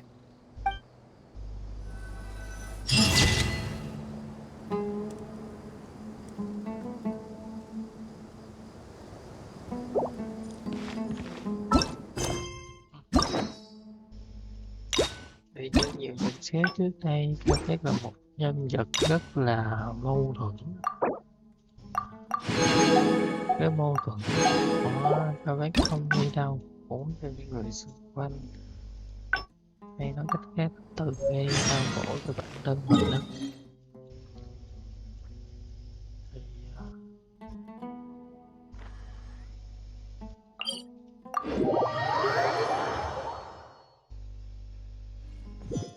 Thì, hình thức thì Kaveh không sao. Nhưng mà cách sống thì rất là nặng nề ha. No time to lose. Thế thì do Kaveh không có người thân, không có một người thân quan tâm, thì giống như anh hay tham sẽ rất là khó chịu với thái độ như vậy. We meet again. Huh? Cái gọi là tốt Why quá are you đáng. guys here? That's what we wanted to ask you. Who are you? Why did you dress up like a merchant to talk to me about our project? There's no need for us to continue this project if you still want to keep hiding things from us. I don't work with individuals I can't trust. Believe me, I didn't have any bad intentions. It's just... All right, there's no point hiding anything anymore. The building I'm trying to commission you for is not really a personal residence for me, but rather a library for children living in the desert. A library? Funded entirely by yourself? Shouldn't this be the responsibility of the academia? I've heard that the academia will be looking to prioritize the desert with the allocation of educational resources and materials. It sent over a large shipment of regular goods just last month. You're right, and I was aware of these happenings as well. I just figured what I want to do is a separate effort from what's already being done by the academia. The desert is too vast. Even if the academia spends a lot of effort trying to disseminate knowledge in those parts, it might still take decades, if not centuries, to reduce the educational gap that already exists between the two regions. And what's more, I don't know if the academia would ever reverse its stance in the future. All I know is that as a desert dweller, we should not wait passively for good things to happen to us. If we only did that, we'd never be able to stand up and hold our heads high. I don't have much longer left on this world, so I just want to use whatever time I have to contribute something to my homeland. Quên vụ này nữa. Mình nên pass chứ nhỉ? Mình phải pass thôi nha. I didn't want you to know that I came from the desert. I've lived in the desert my entire life. To the point that you even disguised your identity? That certainly takes... When I first came to Sumeru's city, I brought a lot of Mora, hoping to find an architect that I could work with. Someone agreed to take on the project, and even took a sum of Mora from me, but then disappeared without a trace. After that, I heard that there are a lot of untrustworthy people in this business. Some would run as soon as they've been paid, while others would deliberately use expensive materials and take a cut of the construction funding. I spent a while collecting information in the city, and eventually learned that you're the most famous architect in all of Sumeru. I figured that you wouldn't need to make Mora by scamming people, so I decided to reach out to you. By the way, how did you know I was scammed? I don't think I've ever mentioned that to anybody. Just a hunch.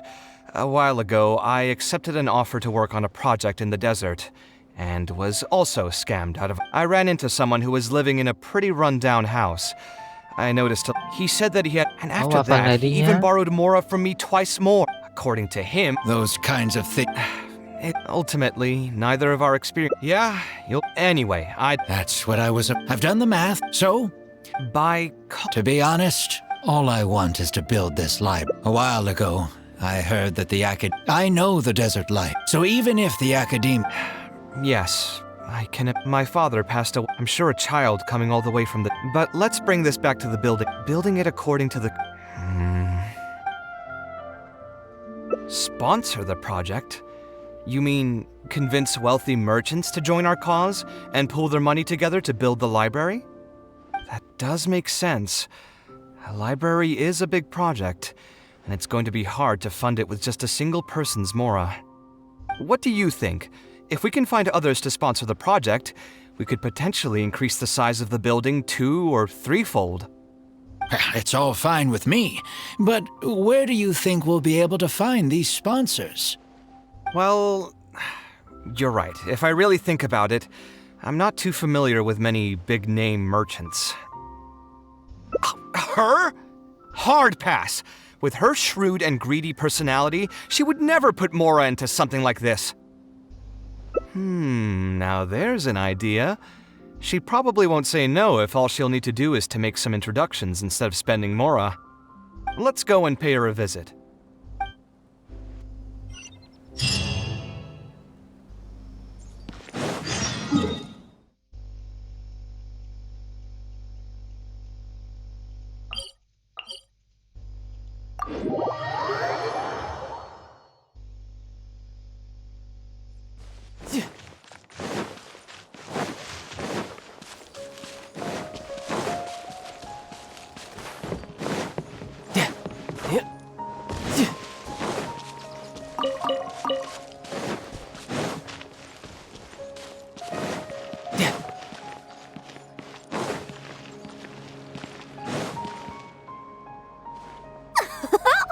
Now here are some unexpected guests.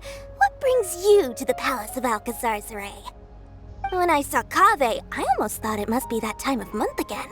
Sadly for me, I must wait a few more days before I can collect my shiny Mora. Hey, can't you think of something else for a change? You are literally living in an objet d'art, and yet your mind is still fixated on nothing but Mora? What is the point of wealth, anyway? Is your happiness entirely dependent on your hoard of cold, emotionless Mora? That's exactly right! Mora is extremely valuable, you see. If you don't keep your mind on it, your Mora may just find its way to somebody else's pockets. If you ask me, this place is still way too empty. Just give me some time and I'll fill it to the brim with lots and lots of Mora. Vì sao không dép vàng You're đi? hopeless. Oh, so you have an actual reason to visit me? Alright, let's hear it. Merchants? Why? Is there some kind of business opportunity? Oh, I see. So you're just looking for someone to help you fit the bill. I knew you wouldn't be interested in something like this. Still, you wouldn't refuse just making some introductions for us, would you? Sure, I can connect you with some folks, but with every service comes a fee, you know. A fee? You mean just for introductions? Of course! Making introductions means using my connections and putting my reputation on the line. Why wouldn't I charge a fee for something so important? Since we've known each other for so long, though, I'll give you a huge returning customer discount. How about 500,000 mora? 500,000? I guess that's okay. But why are you charging a fee before we've even secured any funding? That just doesn't seem right. Besides, by helping us out, you'd be doing a great service to the public. Can't you take your mind off your mora even for just 1 second and focus on something far more important?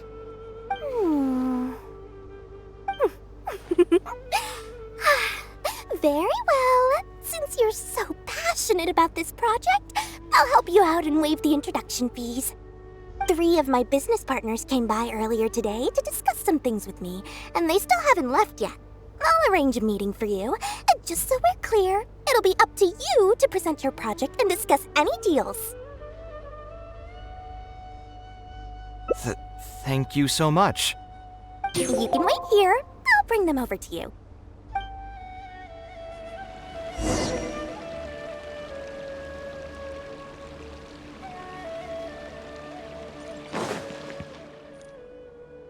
Dory gave us a brief introduction about the two of you.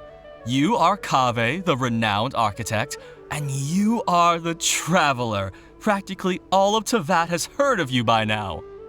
To be frank, I don't feel like there's an obvious business opportunity here, but since Dory took the time to introduce you, we can spend some time to have a conversation. So, let's hear your idea. All right, here's the situation. I've been commissioned to build a library in the desert, with the intended goal of allowing the desert dwellers to have more access to reading materials. So it's a public welfare project? Correct. Then the commission fees will likely be very low. You should be careful. I'm not too concerned about how much I'll get for the commission fees, actually. I'm fine with doing it for free. I just want to get this project rolling as soon as possible. We're just a little short on funding. So what? You can't possibly expect that we just cover the shortfall for you. Besides, what does a library in the desert have to do with us? If you want to build it yourself with your own mora. Seems simple enough to me. Hey, there's no need to be so harsh. They are Dory's associates, after all. Here, can you tell us a bit more about what we can gain from sponsoring this project? So we'd mostly be doing it for reputation and exposure? There is some value to that. It could make doing business in the desert a bit easier. Well, just speaking for myself, I've got nothing in the desert. I also have a concern. It feels like there's not much to profit from in the short term. But in the long term, the reputation gain also doesn't sound like it'd offset the cost of the sponsorship. Then how about this?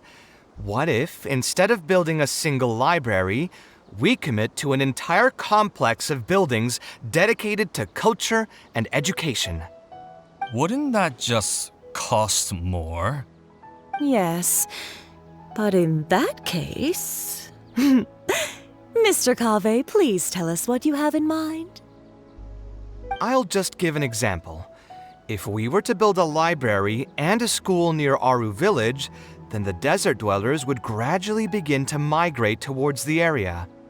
A whole suite of buildings will be able to host more traffic, and thus drive the economic development of the entire area. In turn, that would lead to direct business opportunities.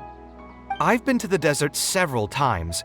Although there are still many lingering tensions between the two regions, the amount of interaction has been steadily increasing, and in the long term, the desert will only become more and more important to Sumeru. You do have a point. Education in the desert is indeed an industry that has not been tapped into. If we can be the first to place stakes in the area. And you just believe anything he tells you? Even the greenest amateurs know that urban planning will affect population flow. If you don't believe me, you can ask anyone on the street to confirm it to you. You. Ok. Wait, something just occurred to me. If we're going to build a library in the desert, Aru Village would obviously be the best place for it. But it seems we're not the only ones with our eyes on the village. I heard a rumor a while back saying a lot of land and buildings in Aru Village have already been secretly purchased by a big... What? What? In other words, if we try to join the fray now, there won't be much left for us. If we want to build a suite of buildings focused on education and culture, Aru Village is the prime location. If we want to build it anywhere else, we'll have to deal with a far larger list of problems. It's not impossible, I suppose, but... Then there's no hurry. We can wait for Aru Village to develop more first and get into the market for expansion to other areas. But if you were to do that... Is there nothing else to discuss? Great timing! I pretty much heard all I want to hear. If there are no other urgent matters, I'll be on my way. I'll be off as well. If you have any new ideas, please feel free to reach out. It seems like the others are not interested in funding this, so no point in me doing this on my own. Let's revisit this another time. Hey, guys, wait! Well, what can I say? I guess it went somewhat as expected. They are Dory's friends, after all. As soon as they heard that there's not much more in this for them, they lost all interest.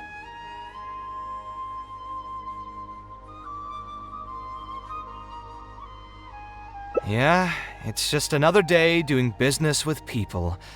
But I can never get used to that. Those people never think of anyone other than themselves. Looks like we'll have to figure out some other way to get the funding. Let's go. How did the meeting go? Want to talk about it?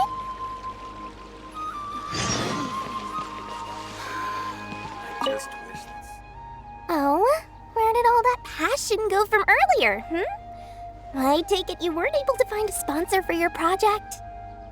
Please don't tell me that you're here to mock us. What kind of person do you take me for? Would the kind and generous Lord Sangama Bay really do such a thing? I will say, though, I more or less expected this outcome even before I introduced them to you. You can try to talk up the project all you want, but the facts will remain the same. This project is high investment with slow returns. No sane person would put their money into this. But this isn't just a business project, right? Also, if you already knew no one would want to partner with us, why did you still try to charge me 500,000 mora? You scammer! You might want to remember who your creditor is before you start talking like that, Kaveh. I'll pay back every last coin that I still owe you, but that's a completely different matter. Alright, since you're so devastated about this, I'll set you up for dinner with another big-name merchant. In fact, I'll be inviting the most famous merchant in all of Sumeru, so I'll be counting on your performance. What? Really? I would like to sincerely apologize for my attitude just now. So, where would we be meeting this merchant? Follow me. Oh, I suppose both of you can come.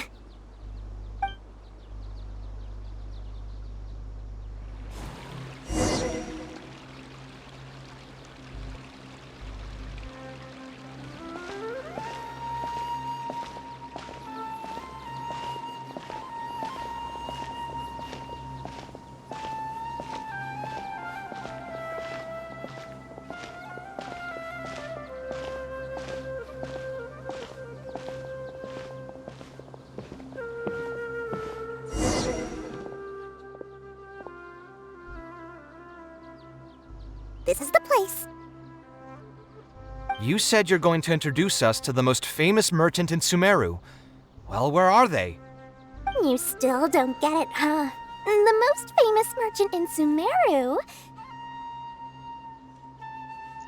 Dory. Huh? So you meant yourself all along? Then why did you bring us here? Well, I've given it some thought, and that complex of education and culture buildings that you mentioned does hold some promise. It'll be a pretty big Mora sink, and I'll have to fund it all on my own, but that's not really a problem for me. Seriously? Where's this generosity coming from so suddenly? Are you trying to scam me again? The reasons are not important. What's important is that I'm willing to help you. However, you know just as well as me that once this project actually breaks ground, it'll start sucking Mora from my pockets like crazy. So, to cut costs... I get it. I won't charge any commission fees, and I'll take responsibility for the entire project. Splendid! Then let's sign the contract right away.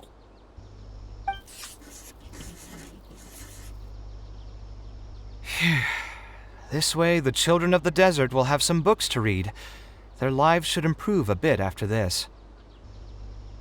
Of course, there are a few things better than using my knowledge to help other people change their fates. I must thank you as well, Dory. I used to say you only cared about Mora, which might have been some prejudice on my part. Sorry for that. I will also try to pay back my debts as soon as possible. Now, let's have a quick discussion. Where would you want the library to be built? That will be the most important building. There's no rush. I'll provide you with a copy of the deed when we get back. You can just use the address on the document to find the lot. Huh? The deed? So hold on a sec. The person who has been buying up everything around Aru Village was you all along? Oh my, did I not tell you about that? Yep, yours truly has been buying up all the land. I must thank you for bringing your ideas to me. Before our conversation, I had no idea what to build on all those lots. So, from my perspective, this has been a great turn of events. I didn't put much in and easily got a lot in return. But what about my commission fees? Huh? Didn't you waive those yourself? I was just gonna say that to cut costs. We mustn't procrastinate and should start construction as soon as possible. But before I could finish my sentence, you volunteered to waive your commission fees and even promised to take responsibility for the whole project from start to finish. I'm so touched, really. It's obvious that you used every trick in the book to deceive me. You deliberately paused for a long time while talking about the project and kept glancing at me with that menacing look in your eyes. Huh? You really think so? Well, the contract's already been signed, so there's no point in dwelling on the details. You know what? I'll pay for tonight's dinner.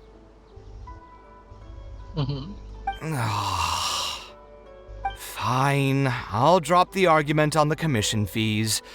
But since you said you're paying for dinner, I'm going to order the best dishes and booze this place has to offer, and lots of it. Tonight, we're feasting until I've recouped my full commission fees.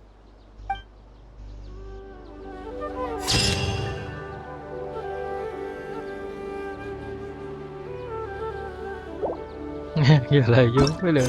À.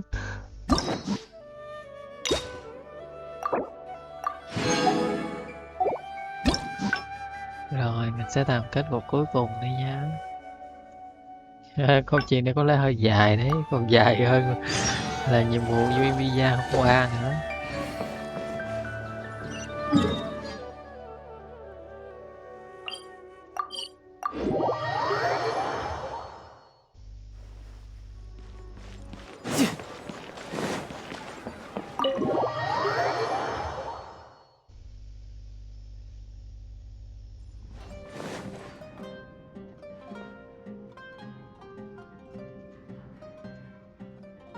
Taking this commission was truly the worst decision. Actually, while we're on that, what are you doing? Stress is just an inescapable part of being a working adult. Boss, do you want something too? I'll put it on my tab. Wine in a... I know you're already keeping a secret. That guy, though... Another glass. You've got it. It really is, but perhaps I would spend a lot of... I suppose, though, that all of this makes... Here's your drink. Boss? The meaning of... Anyway, I don't know. What do you think? No worries. It's been bothering me for a...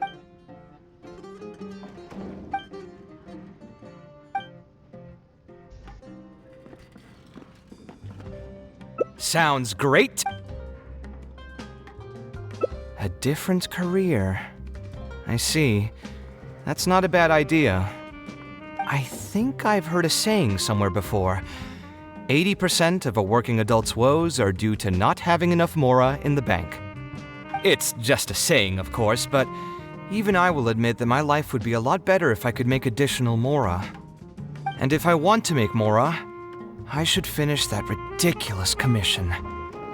But I really can't find it in me to go back and talk to him right now. Hold on. I just remembered that I used to have a senior classmate by the name of Alkami. If memory serves me right, he's no longer taking private commissions, but he's still doing pretty well for himself. Maybe I'll be able to get some advice from him. Yeah, I should get on this right away. No more wine for me today. I'll grab the bill and be on my way. Đi thôi, đi thôi. Vì kết cục cuối cùng chúng ta tới đây.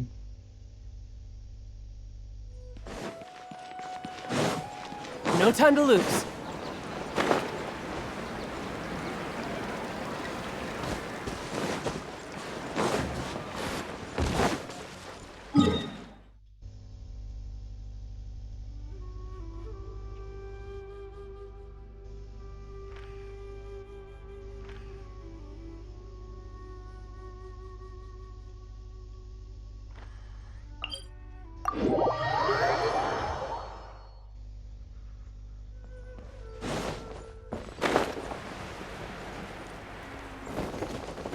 Đây là chơi game chiều quá nên hay bị não rồi không thấy. Không thấy điểm không thấy chỉ dẫn nhiệm vụ đâu hết.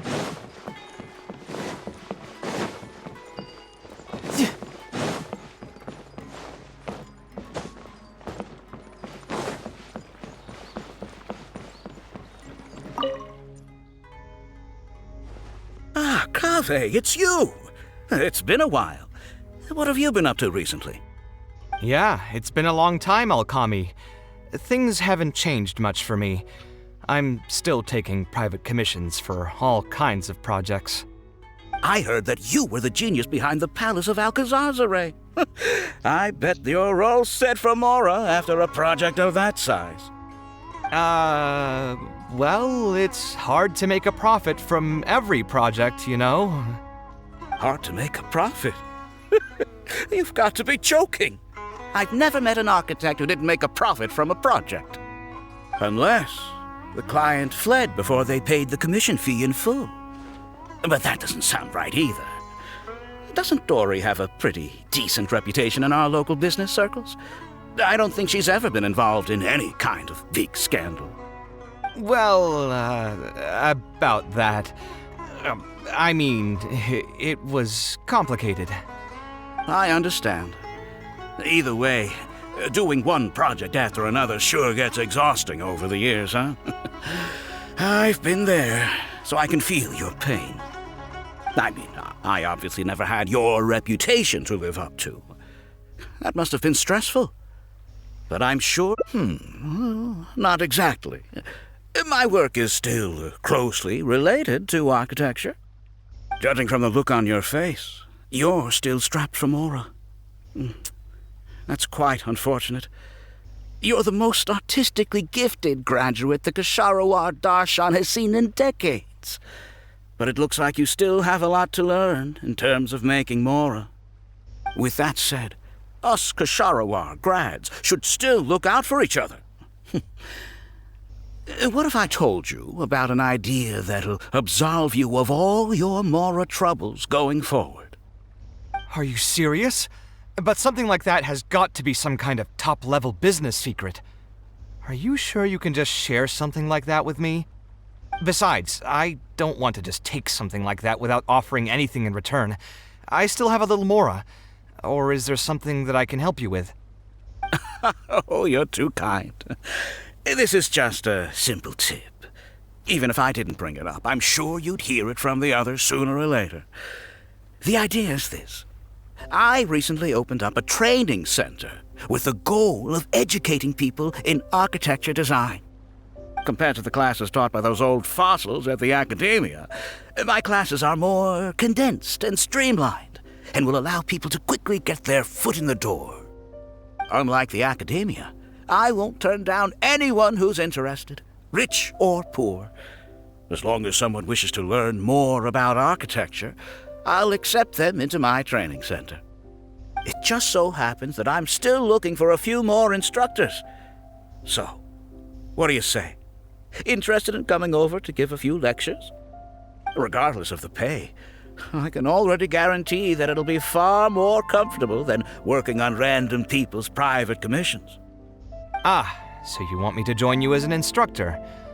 That does sound like something I'd be able to do. Sounds like a pretty stable job, too. What do you think, Traveler? Then it's a deal? Yes, it's a deal. Thank you, Alkami. Like I said, there's no need to thank me for this. The lecture room is not far from here, so you can just come straight here tomorrow morning. As for the pay, how about we start at 300,000 mora per lecture? 300,000? Are you serious? How could you offer so much? It would seem that you're still oblivious to your own economic worth. 300,000 is nothing compared to the prestige of having the Light of Ksharawar as one of my instructors. 300,000 is also just the base rate. Just trust me on this. The longer you stick with me, the more you'll come to understand your true value in the market. I have to go make some preparations now. See you tomorrow. I was never particularly close with Alkami when we were in school. Who would have thought that he'd be so nice and friendly? I've hosted free lectures before, but this would be my first time being hired to lecture for a formal business. 300,000 mora per lecture. Whew! I'm so excited that I'm starting to get nervous. Thanks so much. I think I will be able to relax a bit more with a friend in the audience. Now, what should I talk about tomorrow? Some lessons I've learned over the past few years? I should probably save those for later. For my first lecture, I should start by getting them more interested in the field. All right, let's meet here again tomorrow morning. I should hurry home and create some kind of lesson plan. If I'm going to become an instructor, I should make sure I show up prepared.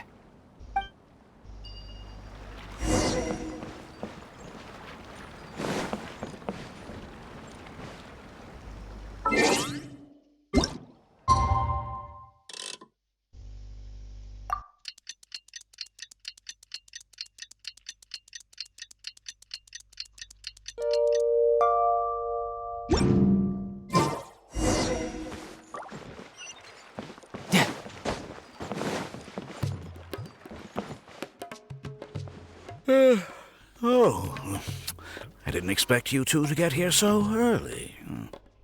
I was up last night preparing for the lecture, but I ended up getting so excited that I couldn't fall asleep. Here, I've prepared a lesson plan. Do you want to take a look? Lesson plan? I must commend you for your dedication.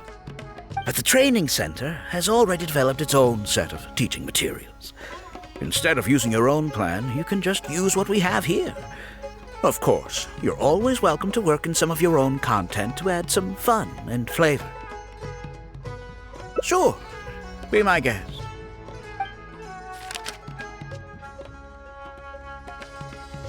It's almost time for the lecture to start. Feel free to head in and start the class whenever you're ready. Huh.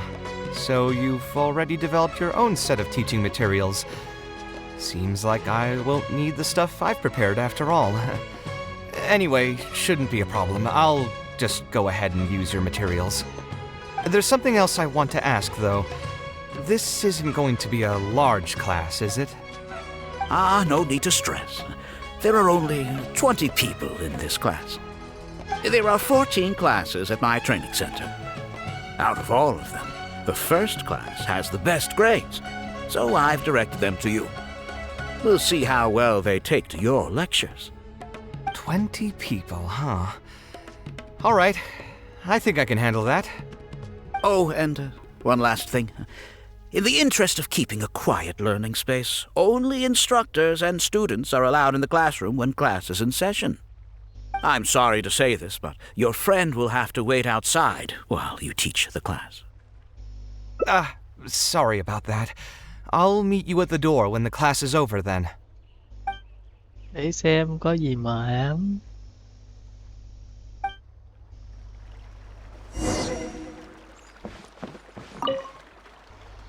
Hey there. Can I help you? Oh, Alkami?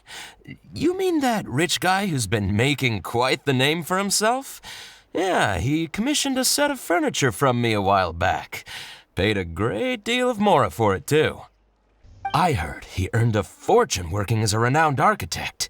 Now he's opened a training center so others can follow in his footsteps. If the tuition wasn't sky high, I'd enroll my child in a heartbeat. Architecture really sounds like a lucrative profession. Ồ, ngộ thế. Nguy hiểm thế. Kaveh chuẩn bị bay màu rồi. Tiếp. Did you hear? Alkami recruited Kaveh to be an instructor. I bet that'll boost his enrollment numbers. Really makes you jealous, eh? If you think about it, Alkami was never that talented himself as an architect. If we're just talking about professional skill, no one would pay for a class with him. That's true, but you've got to admit, his advertisements are really effective. After all, the Academia only admits those that can pass its entrance exam, so only a few people could hope to study architecture in the halls of the Kasharwar. For those who can't pass the exam, or who just want to jump straight into the industry, the training center is the best bang for the mora. Man, to have that kind of business acumen.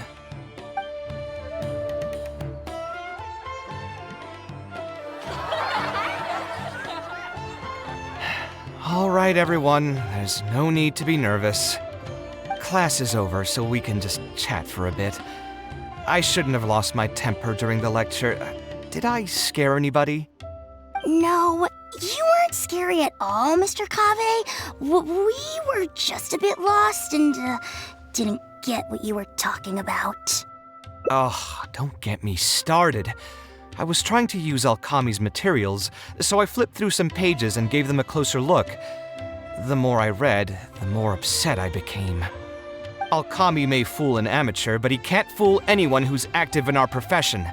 The materials he made are completely useless for teaching real architect. In my opinion, the most important skill of an architect is their ability to craft a design.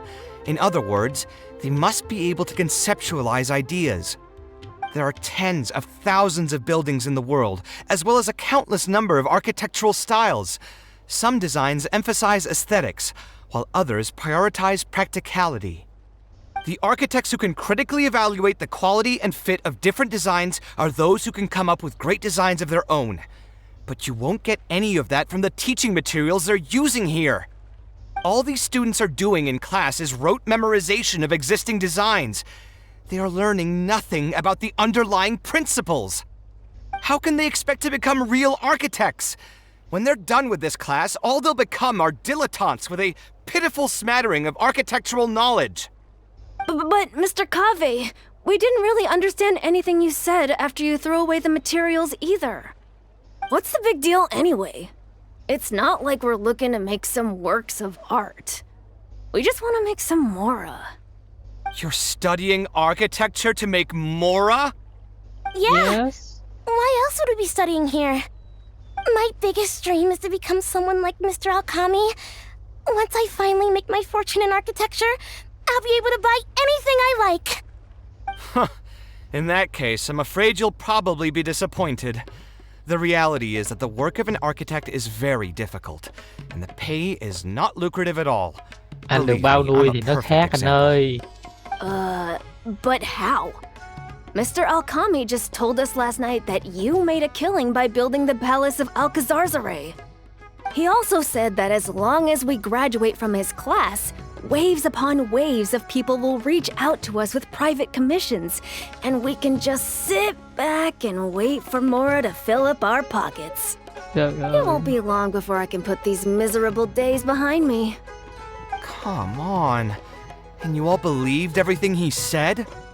But Mr. Alkami is really rich, isn't he? You... It's pointless trying to argue this with you right now. You've already filled your heads with pipe dreams. Let's go, traveler. Let's hear about Alkami's true plans from the man himself.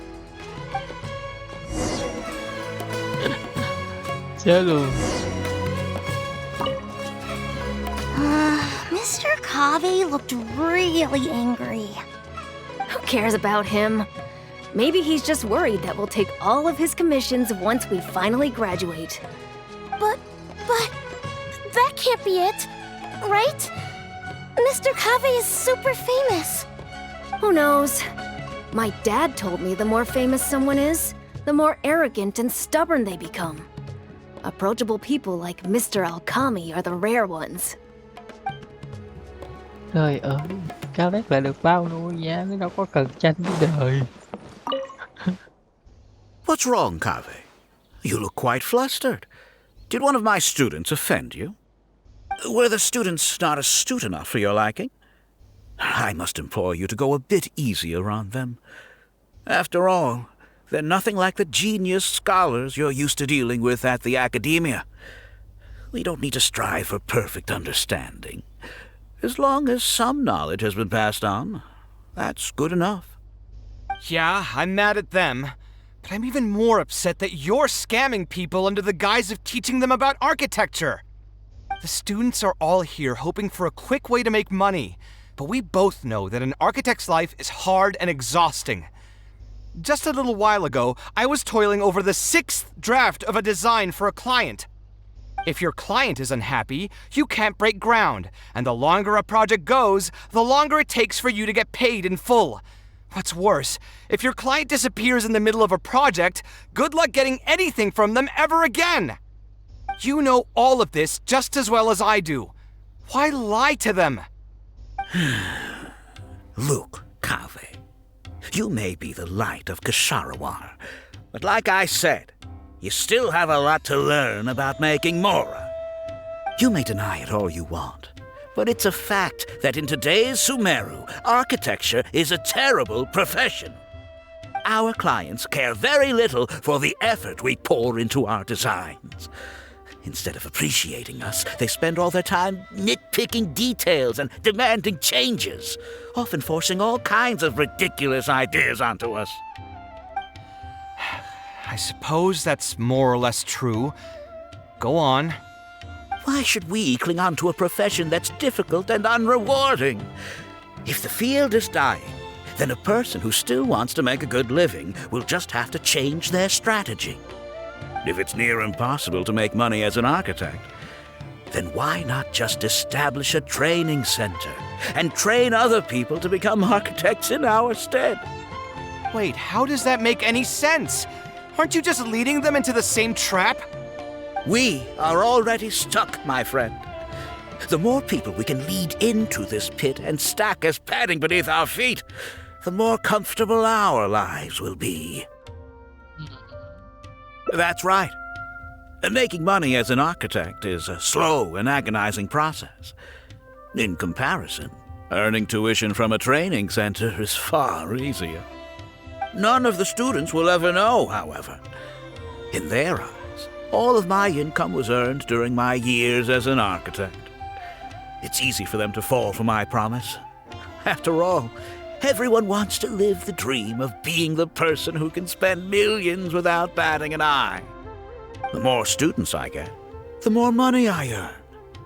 And the more real that dream becomes. And then what? Once they graduate, they'll still find out the truth about architecture and struggle to stay afloat amid all the problems we already talked about. When that happens, your facade will pop like a soap bubble. No one will believe you anymore. Ah, but that's just one way to look at the problem. No two people have the same amount of talent.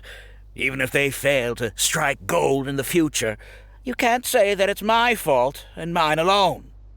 Oh, and also, I never actually promised that they would achieve financial freedom as long as they become architects. All I did was nudge them towards that belief. I'm not even scared if they do come back and stir up trouble. My training center has all the required permits and certifications. Even the Dendro Archon herself couldn't find fault in any part of my business. How can you sleep at night knowing that you're doing all this? Tell me, is your heart carved out of brick and stone? I can't believe that I once saw you as a decent human being. I am beyond disappointed in you. And the same goes to you. How many years has it been since you graduated from the Academia? If you still can't accept something like this, do you just plan on keeping that worthless naivete of yours until the end of time? Only fools will see art as revered and sacred. In the end, art is just another business. Being successful at running a business is an art form in itself. I urge you to think about what I've said.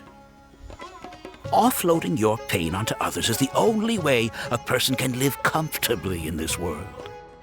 As the light of the Ksharowa, you've accumulated plenty of fame and respect. It's high time that you use those resources to improve the circumstances of your own life. Think it over, Kaveh. I still believe our collaboration could be very fruitful.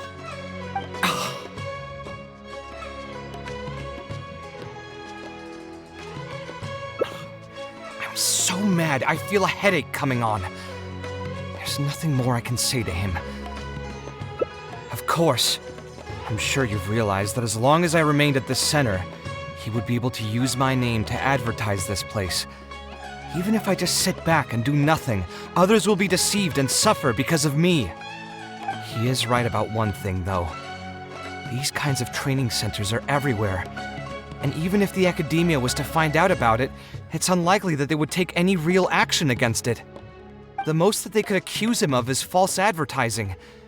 And even that would be hard to prove. Oh? Did you notice something else? Yeah, you've got a point. The rate he gave me was 300,000 mora per lecture. That probably came out of the students' tuition. And who knows just how much he's been charging the students for attending his classes. If you're gambling everything on making it rich as an architect, are you really going to have the mora to pay for that kind of tuition? Right. We should hurry. The students didn't believe a word I was telling them. They're still daydreaming about making millions. We're never going to get any information from them again if we let Alkami talk to them first. Let's move now before he's had the chance to react. Có chuyện nặng nề quá. No time to lose. Oh, Mr. Kaveh? What are you doing back here? Class finished a while ago, but you're still here. Why haven't you gone home? I wanted to stay for a little longer. I'm still thinking about everything you taught during the class. Even though a lot of it went right over my head, I still thought the houses you drew were really pretty.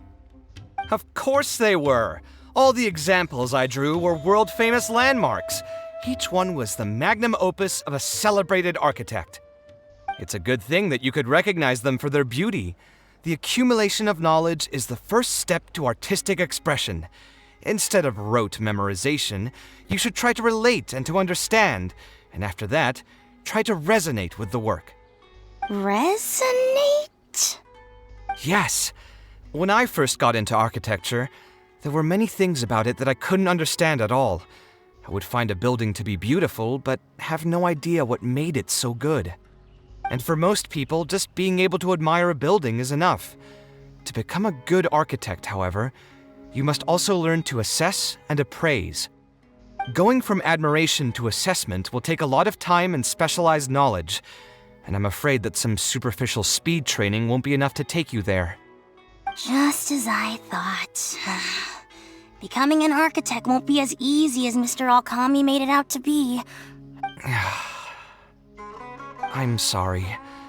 I'm not trying to crush your dreams. All I want to tell you is that an architect's life is not as carefree and easy as others may make it out to be.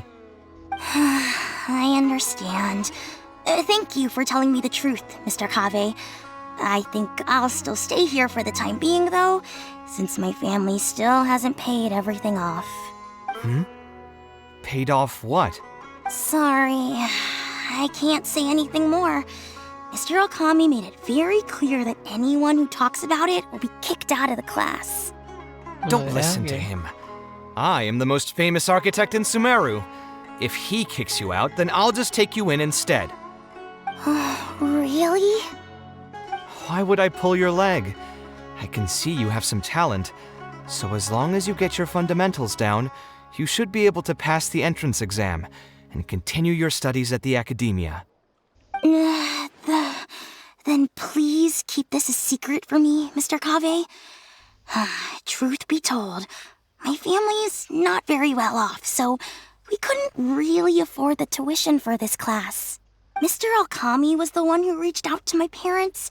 He told them that he knew a merchant by the name of Bahar and that we could get a loan from him.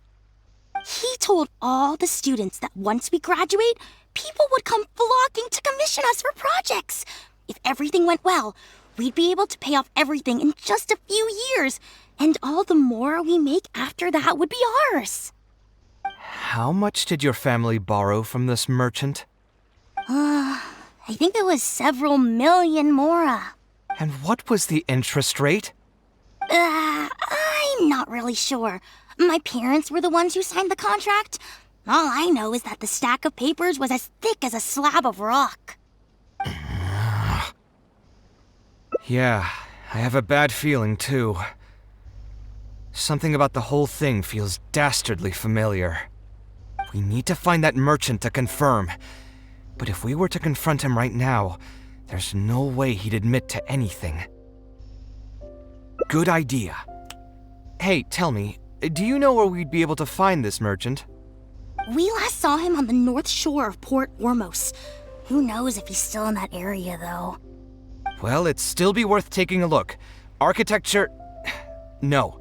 The arts shouldn't be used as bait for a scam. We need to do something before the students' lives are ruined even further.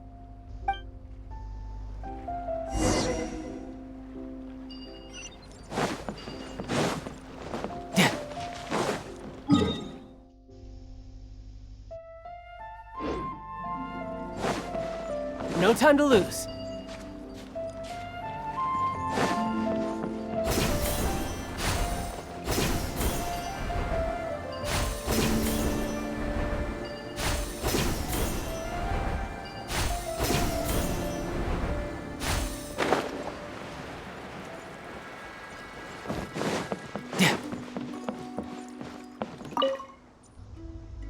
Oh, I don't think I've ever seen you guys before. Here for business? You're Fahar, right? Yes. May I ask who introduced you? Alkami. My friend here wants to enroll in his architecture class, but they're a bit short on money. Alkami told us you're the man to go to in this kind of situation. Oh, sounds like his business is booming. How much do you need? Let me see. I'd say around 3 million mora. Oof, you call that a bit short on money? Anyway, since you're here because of Alkami, I can work things out for you. Make sure you sign the contract, though. Lots of people are borrowing money from me nowadays. Here you go. Don't worry, there's nothing particularly unusual about it. All you need to do is pay back the loan in full within 3 years. And what if they won't be able to pay it back? What do you mean, won't be able to pay it back? Once you graduate from Alkami's place, you'll be making millions of mora a year. Easy! At that point, paying this off will be a piece of cake. And even if you were to run into some difficulties and need to delay the installments, it's no big deal. We're all reasonable people here. If you can't pay quickly, you can just pay it back over a longer period. All that would change is your interest rates would get a little higher. It's hard work running a business. If we're taking risks to supply you with mora, it's only fair that you take on a bit of the financial risk as well. Anyway, there's no point in tying yourself in knots over the contract. With the way you're reading every single line, it's like you're worried you're about to get scammed out of your whole life savings. Why would I lie to you? Tons of students at Alkami's place have signed the contract. Aren't they all doing pretty well for themselves? I just did some calculations in my head. When you say the interest will get a little higher, do you mean it'll get higher than 30%? Of course, the contract did a great job of trying to obfuscate that fact. It only listed the amount that you'll have to repay every day, which gives the false impression that the amount hasn't actually increased by all that much.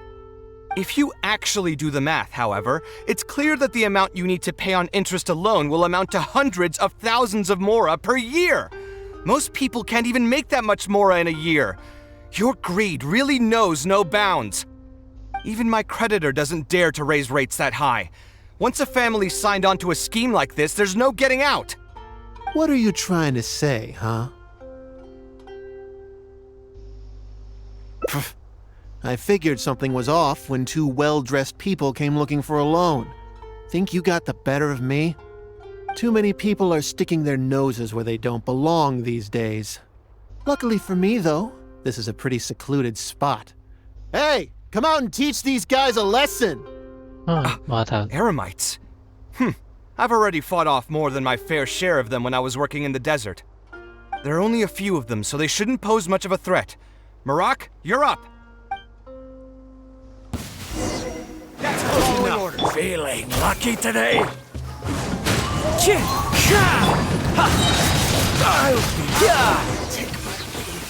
Bring it on. Who are you and what do you want? I don't think we've done anything to hurt or offend you, so why go this far to destroy my livelihood? Debt has the power to upend your whole life. I know very well just how miserable living in debt can be. But my debts are the culmination of many different factors, and my interest rate is still somewhat reasonable. As long as I continue to work with my situation in mind, my debts will eventually be paid off. But these students are different. They have neither the mental preparation nor the financial resources to pay back a debt like this. You sold the dreams of becoming an architect to the students as bait, urging them to take on insurmountable amounts of debt to satisfy your greed. Ha! Everyone knows there's no such thing as a free lunch. It's their own fault for falling into the trap. And if we're going to talk about greed, aren't those students the ones who are blinded by it? They completely ignore the risk that's right there in front of them. Ha! And here comes the silver tongue. Surely you use that to reel in the students as well. Even now, many of them are still hopelessly dreaming of striking gold after they graduate. People grow by learning from their mistakes. I hope this will be a valuable lesson to them. Let's head back to the Academia and turn this guy over to the Matra. They should be able to link him with Alkami's business.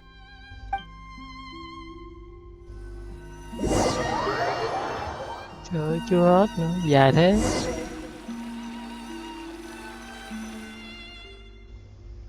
Sino? Didn't think I would run into you here.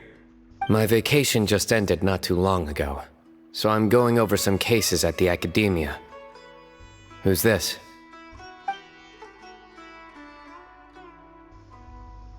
I see.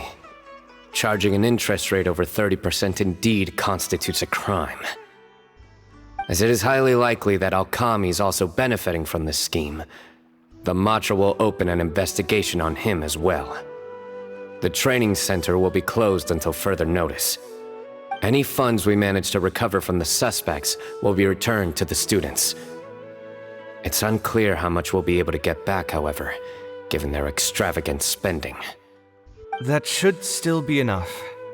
Once the students realize the error of their ways, they won't fall so easily for such traps in the future. Anyway, thank you for your help. I hope this won't be too much trouble for you.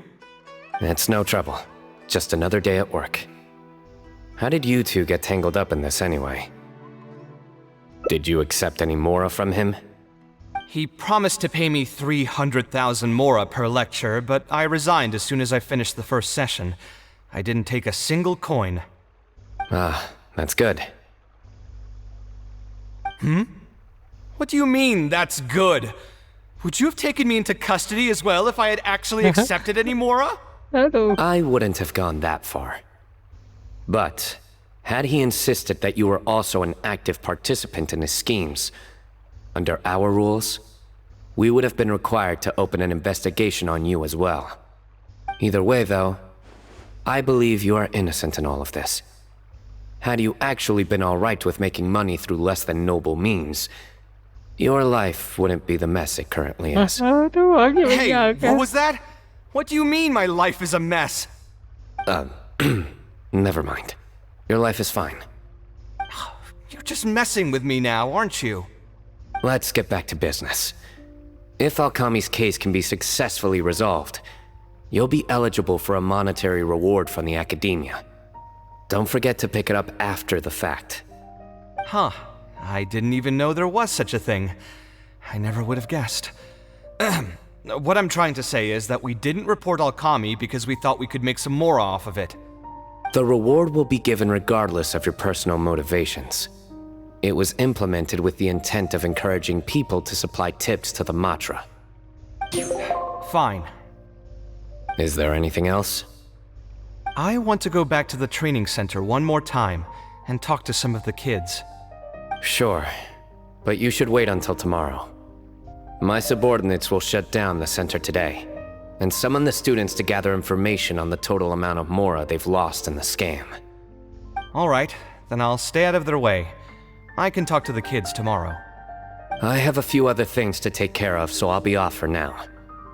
If you want to follow up on this case, just come find me again. Or ask one of the Matra. That should finally be the end of that. Ugh, who would have thought it would turn out like this? All I wanted was to find a new gig and earn some mora. To think Alkami would sink this low, it still makes me really upset. Still, I think I feel a little better now than when you found me back at the tavern. It's a little ironic, but you could say it's because I've realized that there are many circumstances in the world that are even worse than my own. Now that I've seen such things firsthand, I suppose I've earned a new sense of appreciation for my life. How should I put it? I'm pretty stubborn when it comes to my profession, so I often argue with my clients. The arguments are usually extremely frustrating, and every once in a while I'd wonder if I only became an architect because fate wanted me to pay for some sins I'd committed in a previous life. Alkami's suggestion would have allowed me to quit my life as an architect and earn money solely from my reputation. But now that I've experienced that for myself, I can confidently say that I'd never want to do it again. Every scholar has their own sense of pride and a line that they don't like to cross. Of course, when faced with the vicissitudes of life, some will surrender these things to seek a more comfortable life. I can understand that. Just speaking for myself, though, I don't think that's something I'd ever be able to do. The voice in my heart would just keep repeating one thing. The moment I turn away from my dreams would be the moment my career ends. If I stopped devoting everything to my creative activities, I'd be able to lead a more comfortable life, but at the same time, my sense of intuition and understanding for the arts would also begin to degrade. At that point, any materialistic ease I may have gained in life would just become another form of torment. In comparison, my current life comes with its share of difficulties, but at least I'd never have to deal with that kind of existential reckoning. I appreciate it. You may call me conceited for this, but I would also like to think I'm talented enough to be able to lead a decent life without compromising my pride. It's certainly not easy, but I want to keep at it. My thanks again for being such a great help throughout all of this. I'm planning to pay another visit to those kids tomorrow. Want to come with me? All right, I'll see you tomorrow then.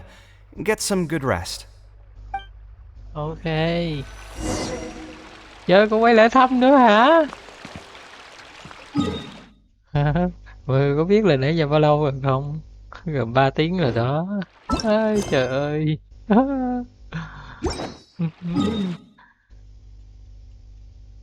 Mọi người có biết lần trước vụ với visa chúng ta tốn bao nhiêu thời gian không? Trời ơi, còn chưa có đến 1 tiếng 20 phút nữa. Nhưng hiện tại thì chúng ta đã gánh gần 3 tiếng cho riêng nhiệm vụ về Kaveh rồi. Nói quá trời nhiều luôn, không biết ai biên tập mà soạn dữ vậy. Thôi nghe không hết được.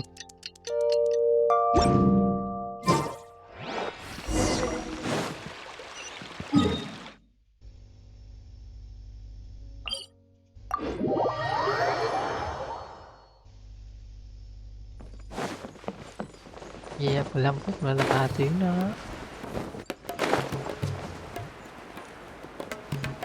Thực sự mình không muốn tách nhau với mình. No time to lose. 3 tiếng rất gần như phim Chúa Dẫn vậy đó. No time to lose. Phim Chúa Dẫn mới dài. I could get used to this. No time to lose. I never would have guessed Mr. Alkami was a scammer. The training center has been shut down, and the Macher have promised to return some of our tuition. But we've already spent so much time on this class. What should we do next? Mr. Kaveh said we can keep working on our fundamentals and try to get into the academia. Ha! Easier said than done. If it was easier to get into the academia, none of us would have signed up for the class in the first place. Only the best can get into the academia studying on their own. Mr. Kaveh might be willing to teach us. Why? What reason does he have to stick around? So, you're the only ones that showed up today, huh? Huh? Kaveh's here! Now, that's Mr. Kaveh to you. I'm here as your instructor, so let's keep things a little more proper. I'll keep instructing you for a while longer. You can pass on the message to the other students. As long as someone wants to come, they can join the class. Oh, also, I'm usually pretty busy, so I'll only be able to teach architecture fundamentals on my days off. Another disclaimer, I can't promise that you'll all be able to understand everything I'm going to teach. Architecture is not an easy profession. Aesthetics aside, even the basics of safe design can already be a handful for most people. If you want to design safe buildings, you'll have to go through a systematic study of structural engineering. And just as a heads up, all of this will be a huge step up from the superficial stuff you were learning before. It'll take both talent and perseverance to get through the course. I don't want to hear anyone say that I didn't warn you. We'll try our best. It seems some of you are really serious about this after all. All right, everyone, pack your stuff up. No need to prepare much for today's class. We're going to go on a quick field trip. You'll know once we get there. Come on, let's get going. We'll...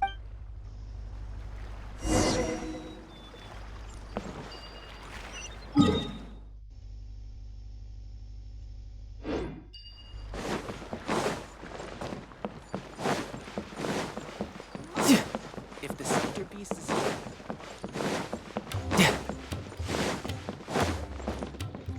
No time to lose.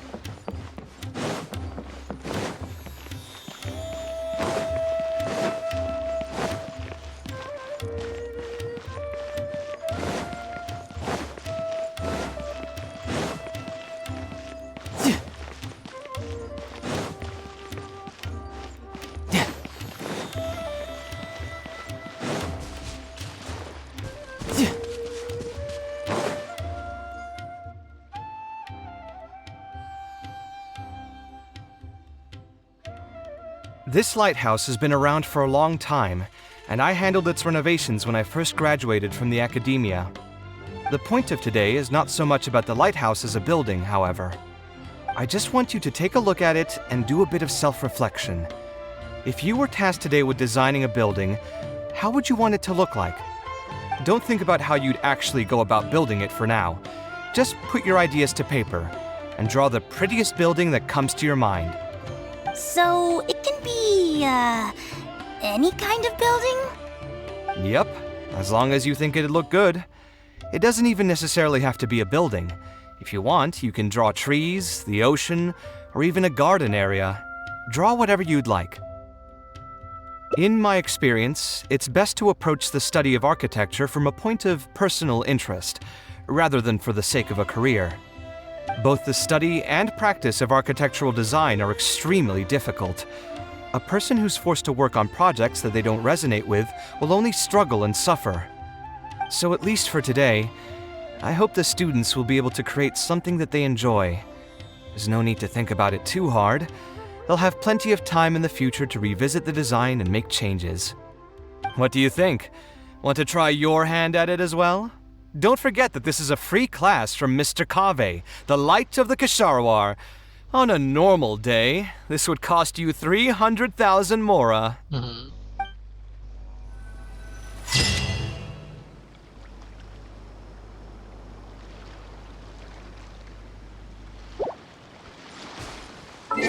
Rồi, sẽ kết thúc nhanh đây. Xem như là nhiệm vụ về Kaveh là xong rồi đó. Rồi cũng gần 3 tiếng rồi. Nên tạm biệt mọi người thôi nha. Lần sau chúng ta sẽ có clip mới. Nhưng mà có lẽ tháng 3 bản update mới. Hoặc là giai đoạn 2 của update này. Tạm thời thì mình đã làm hết web rồi. Nên thôi. Kết thúc đây. 2 tiếng 50 phút rồi. Nha.